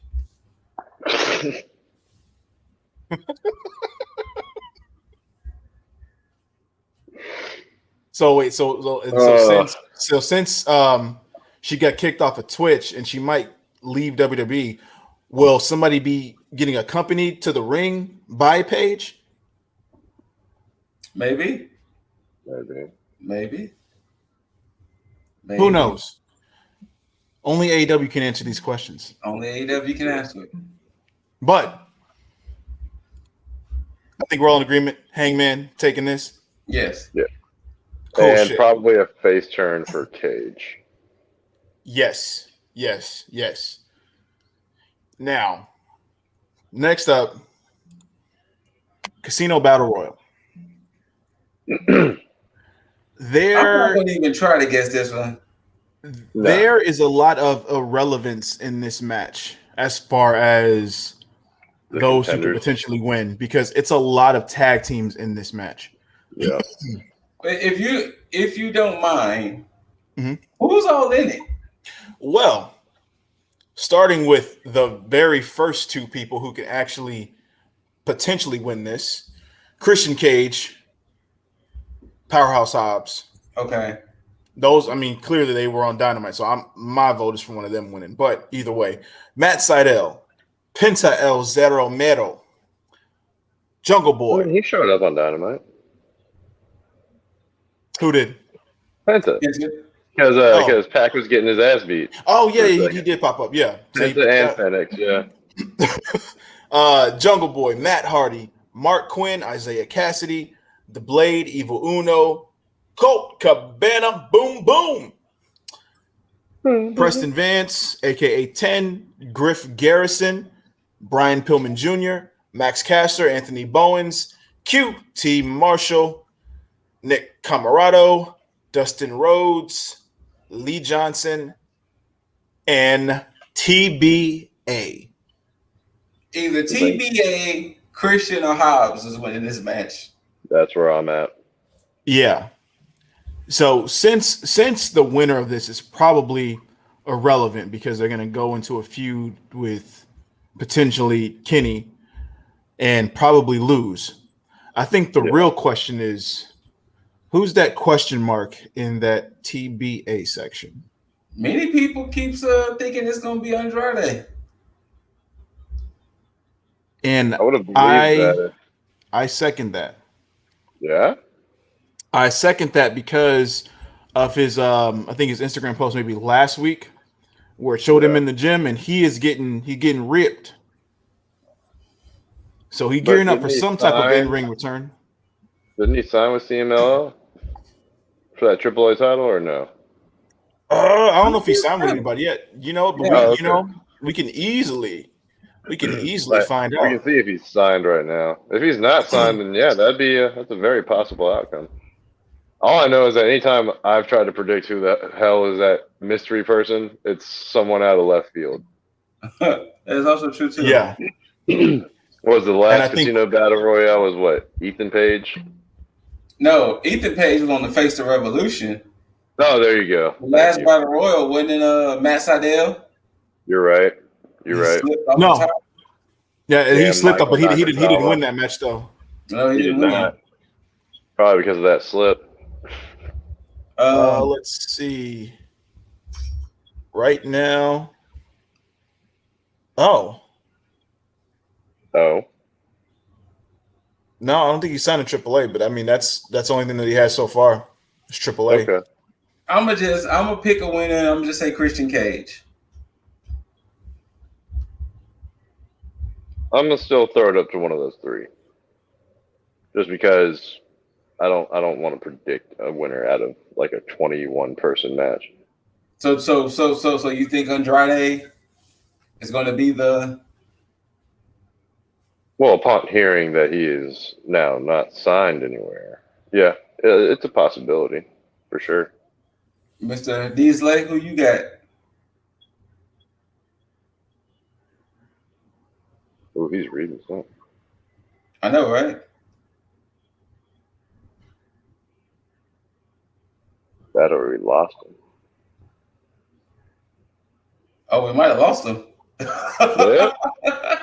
Oh shit! I was saying because he looked deep in thought. He was like, "Whoa!"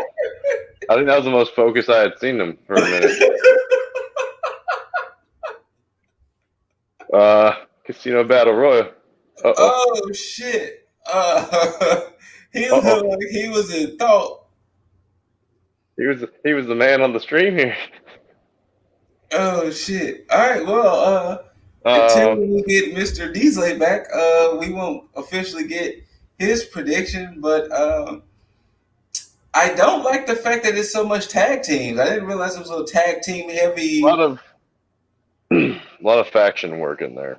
Yeah, so it kind of makes it almost a irrelevant situation with it being so many tag teams because this is true. You know. Yeah, I mean, unless you look at like 2 or 3 people, you're pretty much sure that everybody else is out. Watch like the mystery person be like Kazarian or some shit. Yeah, they never said it had to be a new signee. They did exactly. They never said that. Watch it end up being like Kazarian, and this is his way to get to Kenny Omega.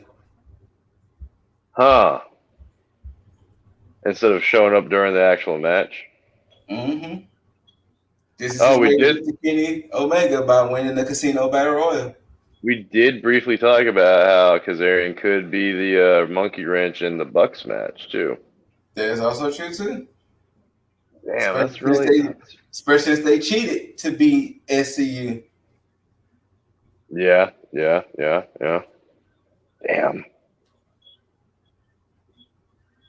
I think there was only one other match, wasn't there? 2. We still have the 2. world title, and we have the women's. I mean, we know who's winning the women. Yeah, the women's. That is 100% Dr. Britt Baker, DMD. Personally, I hope she wins that match without any cheating. I hope it's just a straight victory. Like, I hope there's no Rebel interference. Rebel, not Reba. It's just straight Britt versus Sheeta. I'd like that. Yeah. So, I mean, I'm waiting. We gotta wait for Mr. Diesel to get back, I guess.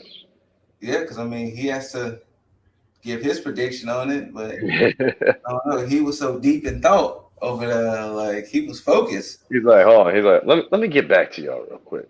Like, did he discover something about the battle royal that he wasn't supposed to find, and they just cut his feed? Damn, AEW. I thought y'all were at WWE. What happened? Like, what happened there? His feed just cut. It did just get cut. Did he get cease and desisted for that video we showed earlier? I guess so. But I guess though, to go back though, why do they keep having these type of battle royals? Because nobody ever prospers from it. I guess just a showcase. Because Lance Archer won one, didn't he? Yeah. Nothing happened. Brian Cage won one. He took on Moxley. That was a good match. But it was sad, but he didn't win. Like,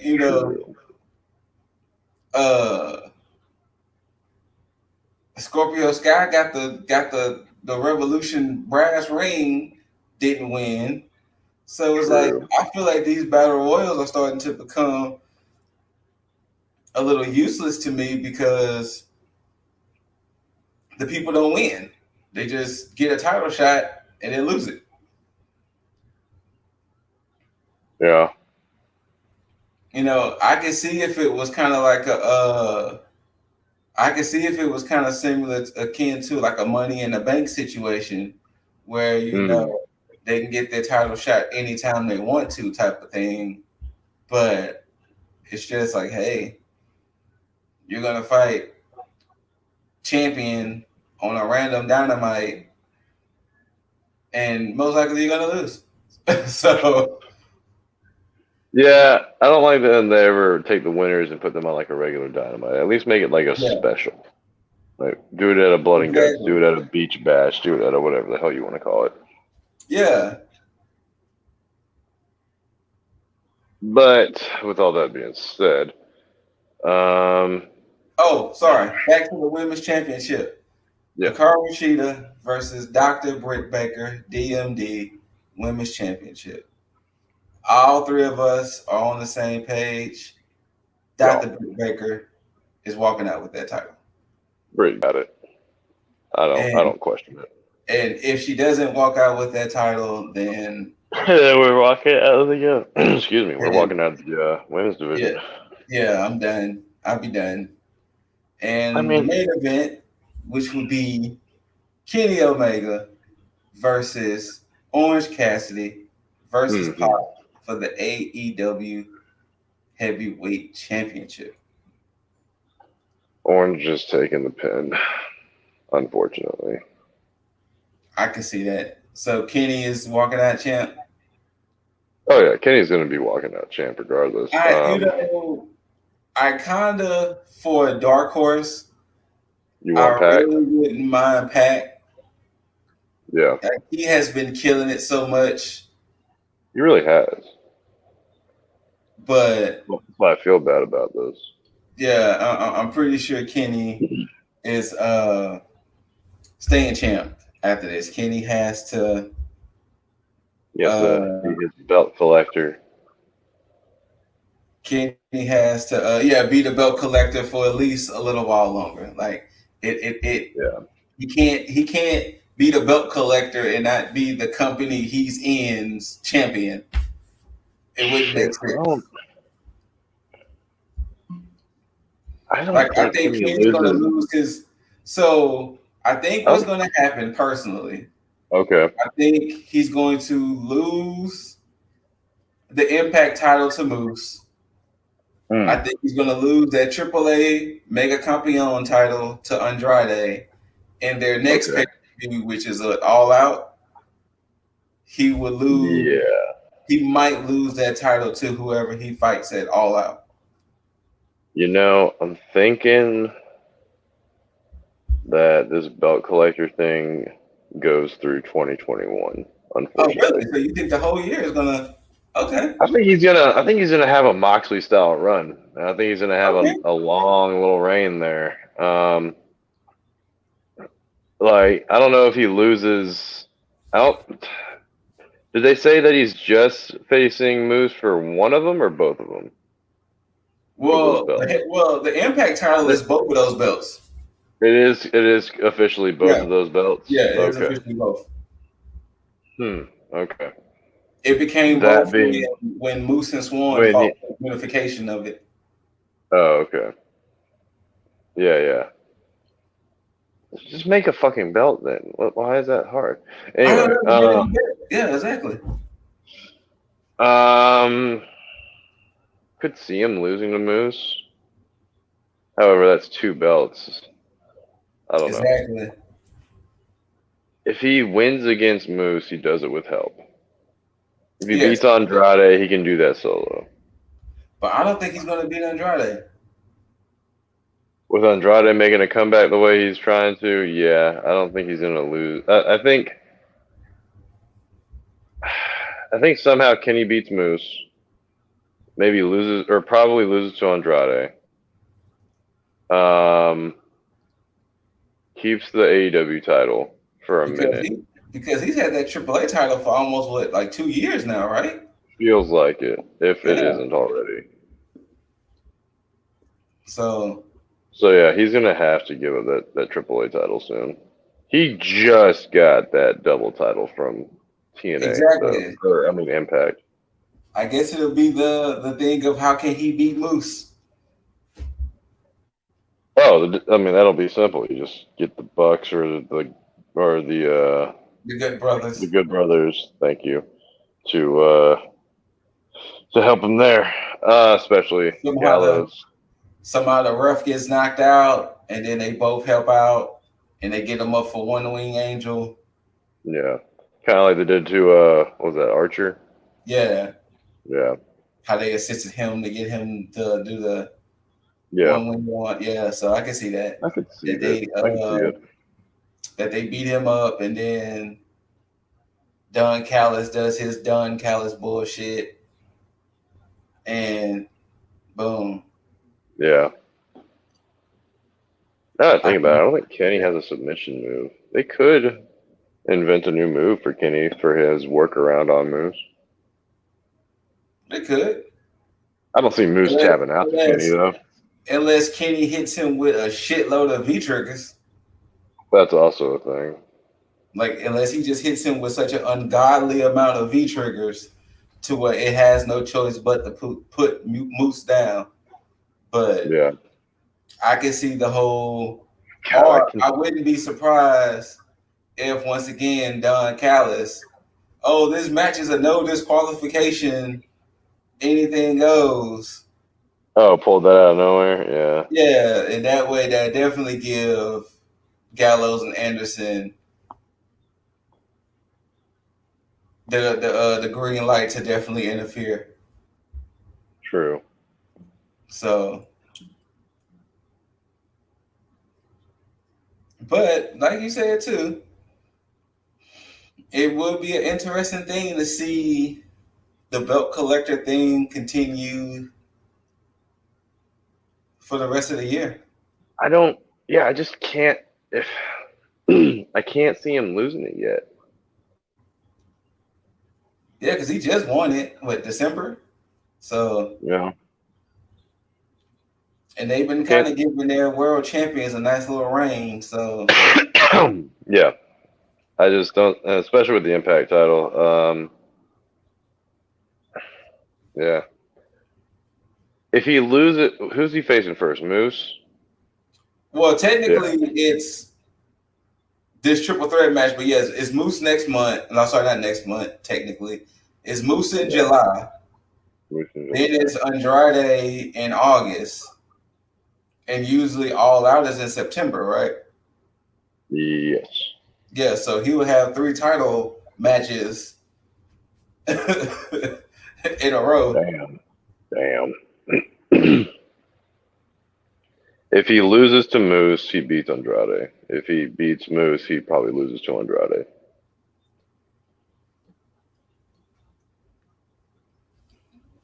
But that's the way I see that. Now, as far as the all-out defense, who freaking knows? Yeah, it depends on who's the challenger then. Yeah. Because with this match here, we should be watching more Impact. I know, right? Especially because he's their champ right now. Because the way I see this match going Sunday, I can see that age-old thing of Pac might think he beats Orange Cassidy, but then Kenny sneaks in, does something, and then Kenny pins Cassidy. And boom, that's how he'll keep the belt Sunday. I could see that. Like, Pat goes for the black mass, and then Kenny yanks Cassidy out, so he just falls flat. And then plus two, Pat just knocks himself out from it. I mean, plus 2 with triple threat rules, Gallows and Anderson. I mean, I understand that Death Triangle will interfere if Gallows and Anderson interfere. More than likely. But still, triple threat rules, interference is going to happen. Oh, yeah, as usual. Interference is a must, so it's going to happen. It's just a matter of how is it going to play out. But Kenny's walking out champ. But even though I really want Pat. 1 second. I'm seeing okay. When was this? Damn. That's a minute. What happened? Sorry. No, Dizzle just hit us on the chat a second ago. Power tripped. His modem's turning back on. So hopefully he can get back in here. So before he gets back, this is what really happened, people. He was studying that battle royal. Since we're still technically on the subject, he discovered something he wasn't supposed to see. Probably. And he just boom, tripped his power. You probably saw a spoiler somewhere on the AEW website. I think that's what happened. I think he saw something he wasn't supposed to see. And they was like, oh, get rid of it. Tony Khan was like, nah, you gotta cut that feed. Cut his feed. And that's what happened. They cut his feed. Can't let him broadcast. They cut his feed because he discovered some secrets he wasn't supposed to see. They was like, no, you have to wait till Sunday like everybody else. But no, he wanted to scoop early. And this he wanted to get this. You see, he should have left that scoop to you to get, man. Exactly. Because then my feed wouldn't have cut, or if my feed would have cut, it would have been okay. I mean, we're still okay.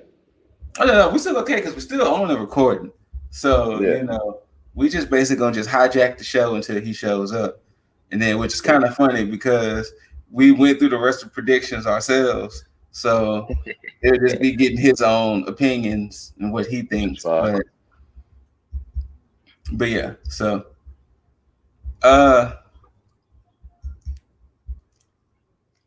I guess moving forward, since you've been watching Elevation and Dark, who do you see are next up to be challenging for titles and to be featured on Dynamite more permanently? Damn. The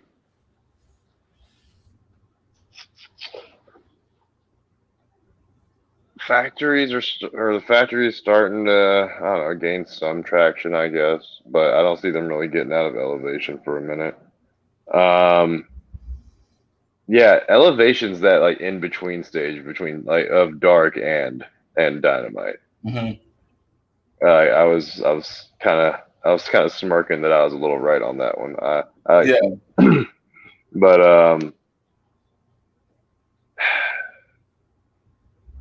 I really just see the women's division prospering from Elevation more than anything else. Right now, it seems like storylines are pretty set for the tag division, for the TNT title, for the AEW title. Like, if anybody's going to benefit the most right now, it's going to be our women's division. Okay. They've got plenty of people in there. Hold up. Hey, you still live on air? Yeah.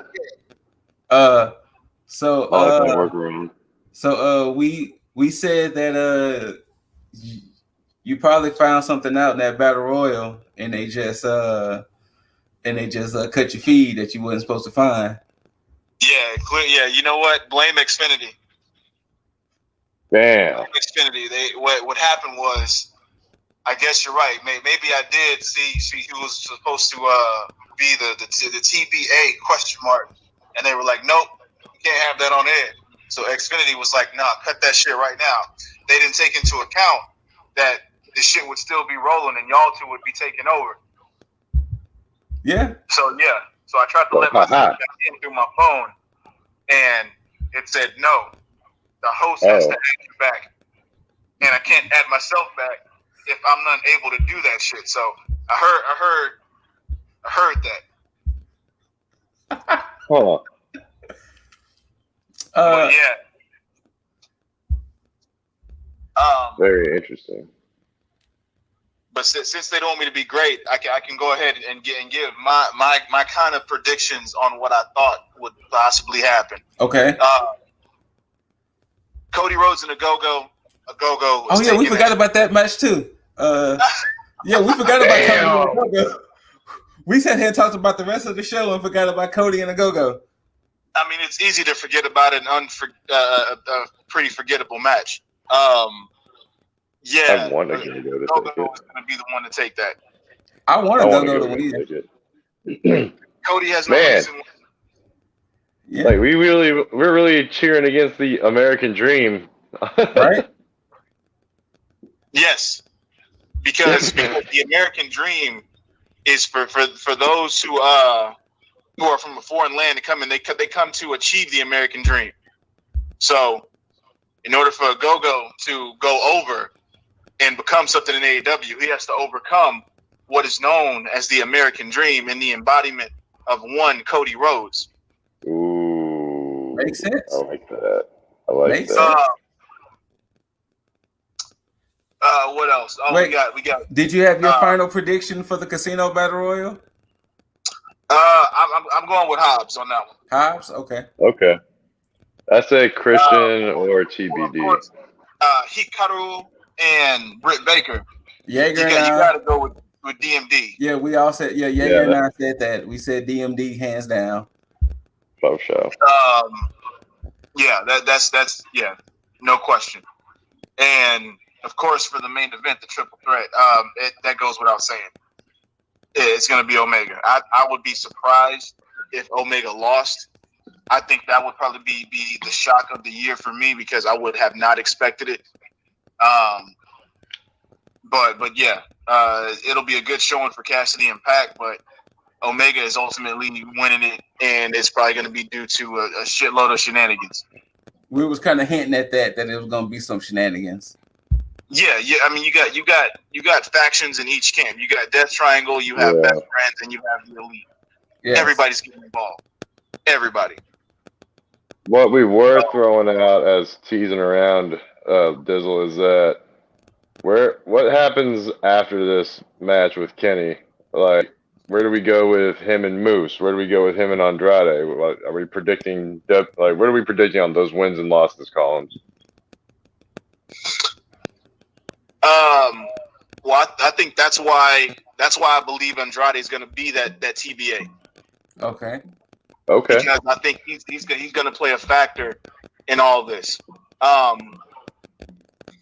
Now, I did hear one of the rumors where somebody assumed that Andrade would come in, win the Battle Royal, challenge Kenny for the AEW championship, and then lose to Shenanigans and then beat him for the AAA title. But I don't see that. I see him just coming in and actually showing himself as a presence and then kind of going from there. But, shit. Now, I don't know. I threw out what if the mystery is Kazarian, and this is Kazarian's way to get to Kenny Omega.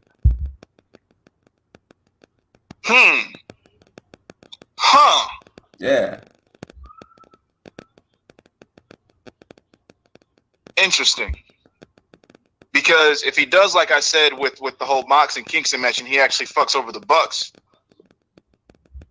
and then go depending on where that match lies, whether it's before or after the Battle Royal, then yeah, then if it is Kazarian, just for the storyline alone, I'd have to give it to Kazarian, just for the sake of getting the shot. If it is Kazarian, yeah. If it's Kazarian, if it's not, then I'm still giving it to Hobbs. Okay. now if it's not Kazarian in that battle royal, or if that battle royal happens after the Bucks match, let's see here. If it's not Kazarian in the battle royal, then he's gonna if it's not Kazarian in the battle royal, then he's gonna be interfering in the Bucks match. If it is Kazarian in the battle royal, then he's not gonna be interfering in the Bucks match. Is how I see it. Yeah, I think there's without a shadow of a doubt that regardless of whether he's in the battle royal or not, he's definitely interfering in the Bucks match. Ah, okay. Because we haven't seen him on TV either. No, we have not since he yeah, made aside his from that decree. one promo. Yep, and that's the best way because I mean it's going to be nobody's going to expect it.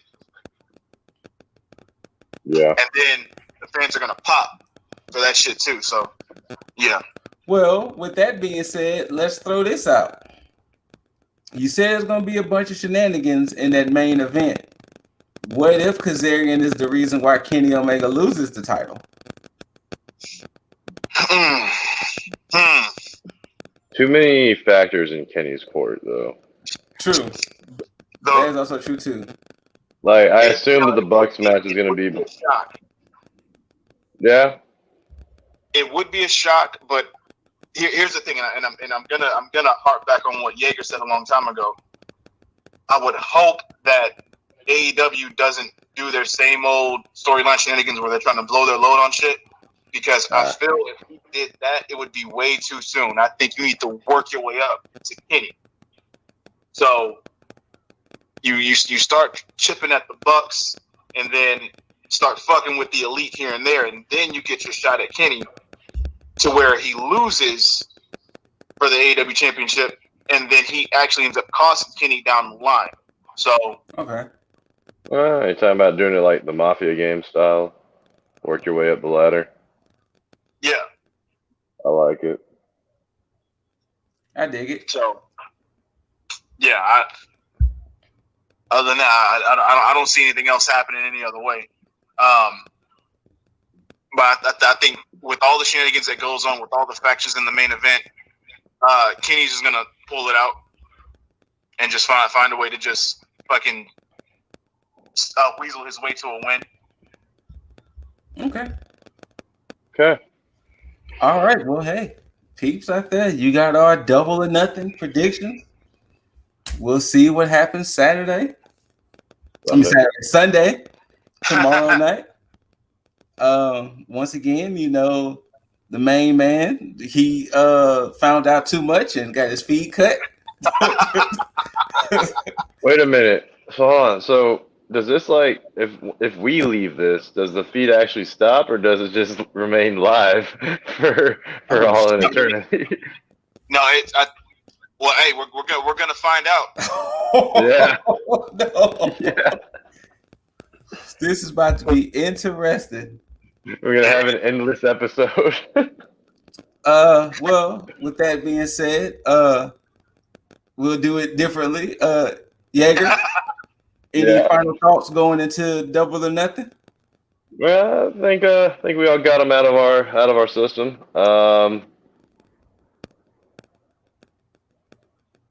Red Velvet though.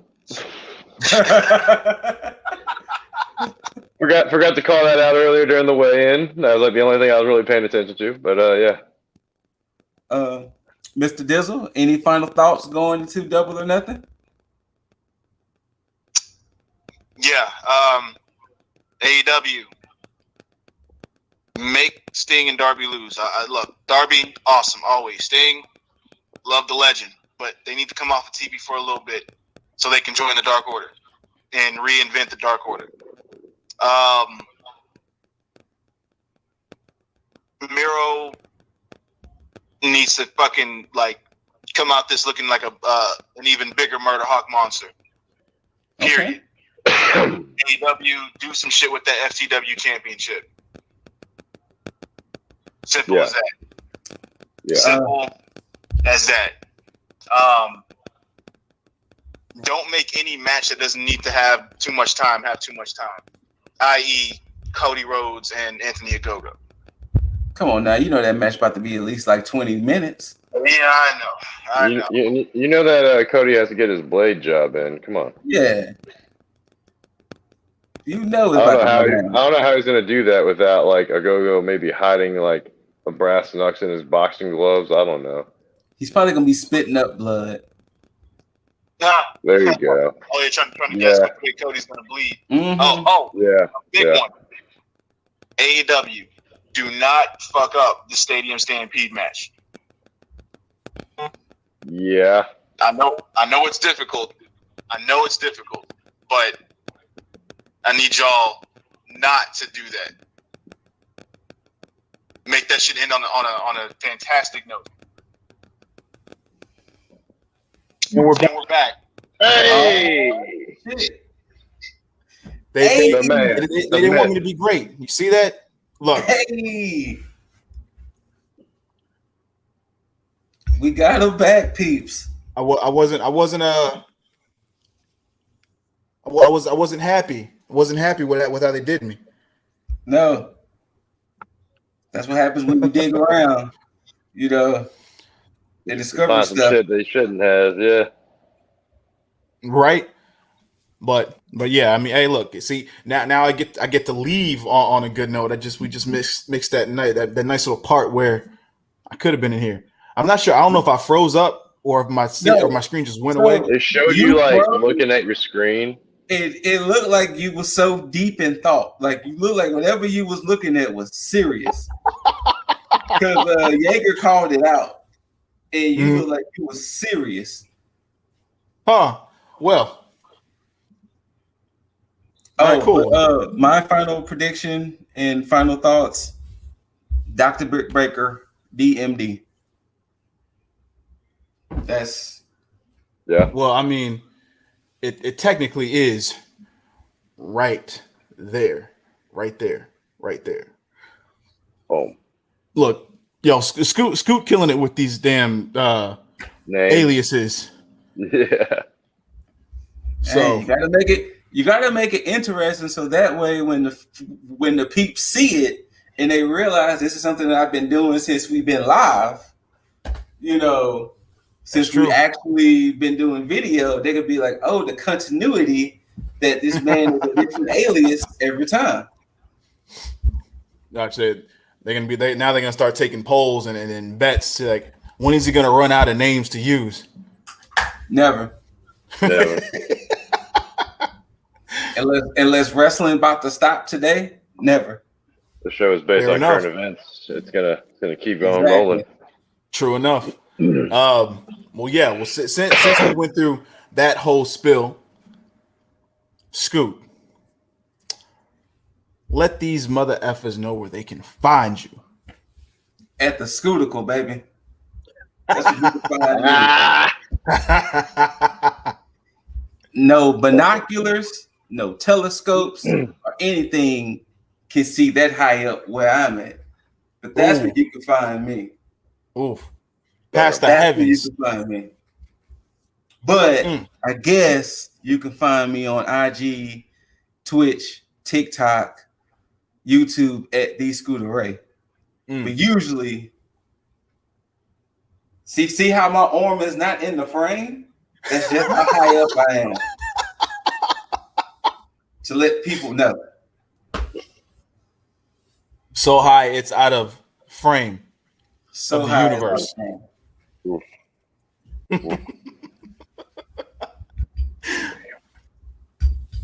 Jaeger, where can the lovely ladies of the IWC find you? You can find me right there. It's coming up on the crawl. Oh wait, it's also the name. I don't know. I might get clever with that, but I feel like that's just gimmick infringement.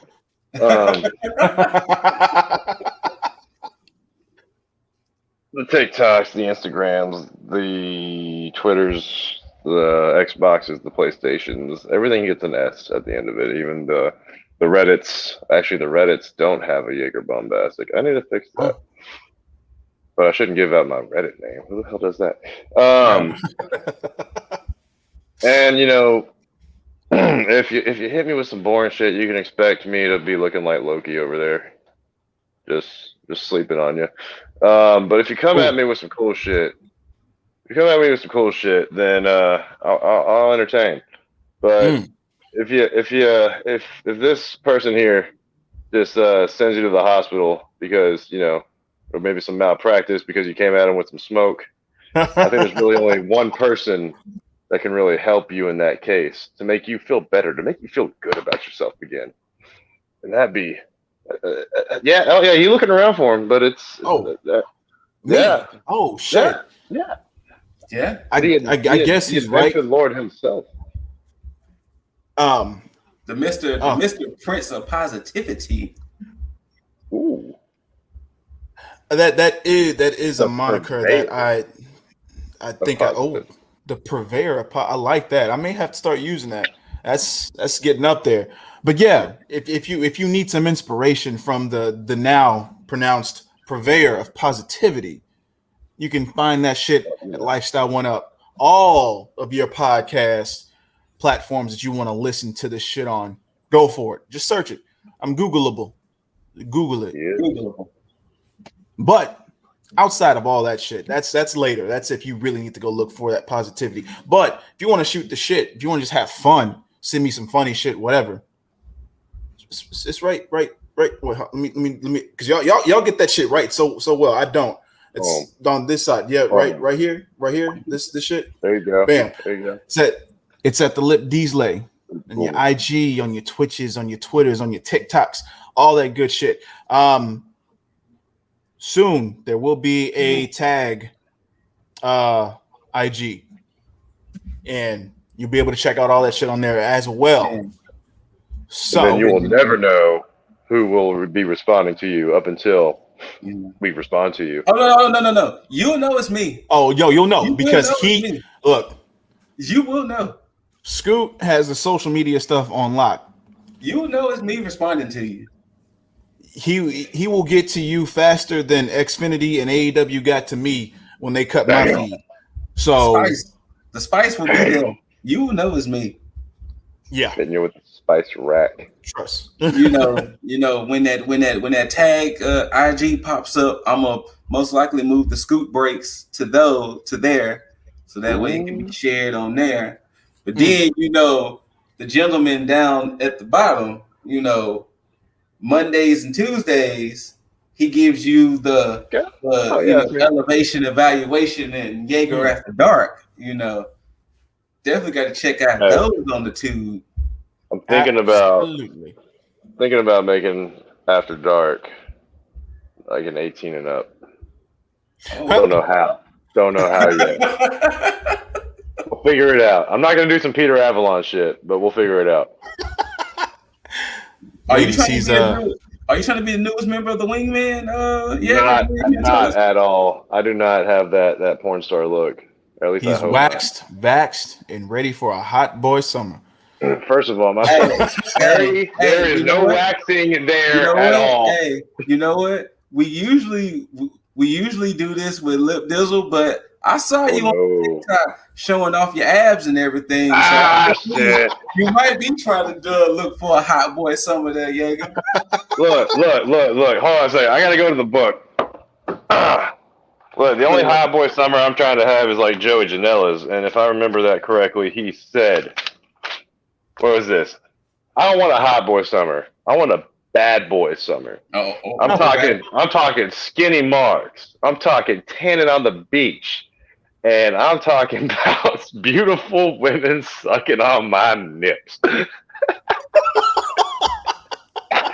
out of here, Joey Janela. What the fuck kind of shit was that? Beautiful women sucking on my nips. On my nips. I don't even like that shit. But it just sounds good, you know? And with that quote, you people are too sweet, my bros. Bada, bam. And as always, to you beautiful mother effers, until you hear these luscious voices and see these handsome faces, which will probably be on Monday after we do some type of review of Double or Nothing. Most likely. Yeah, probably. Until next time, tag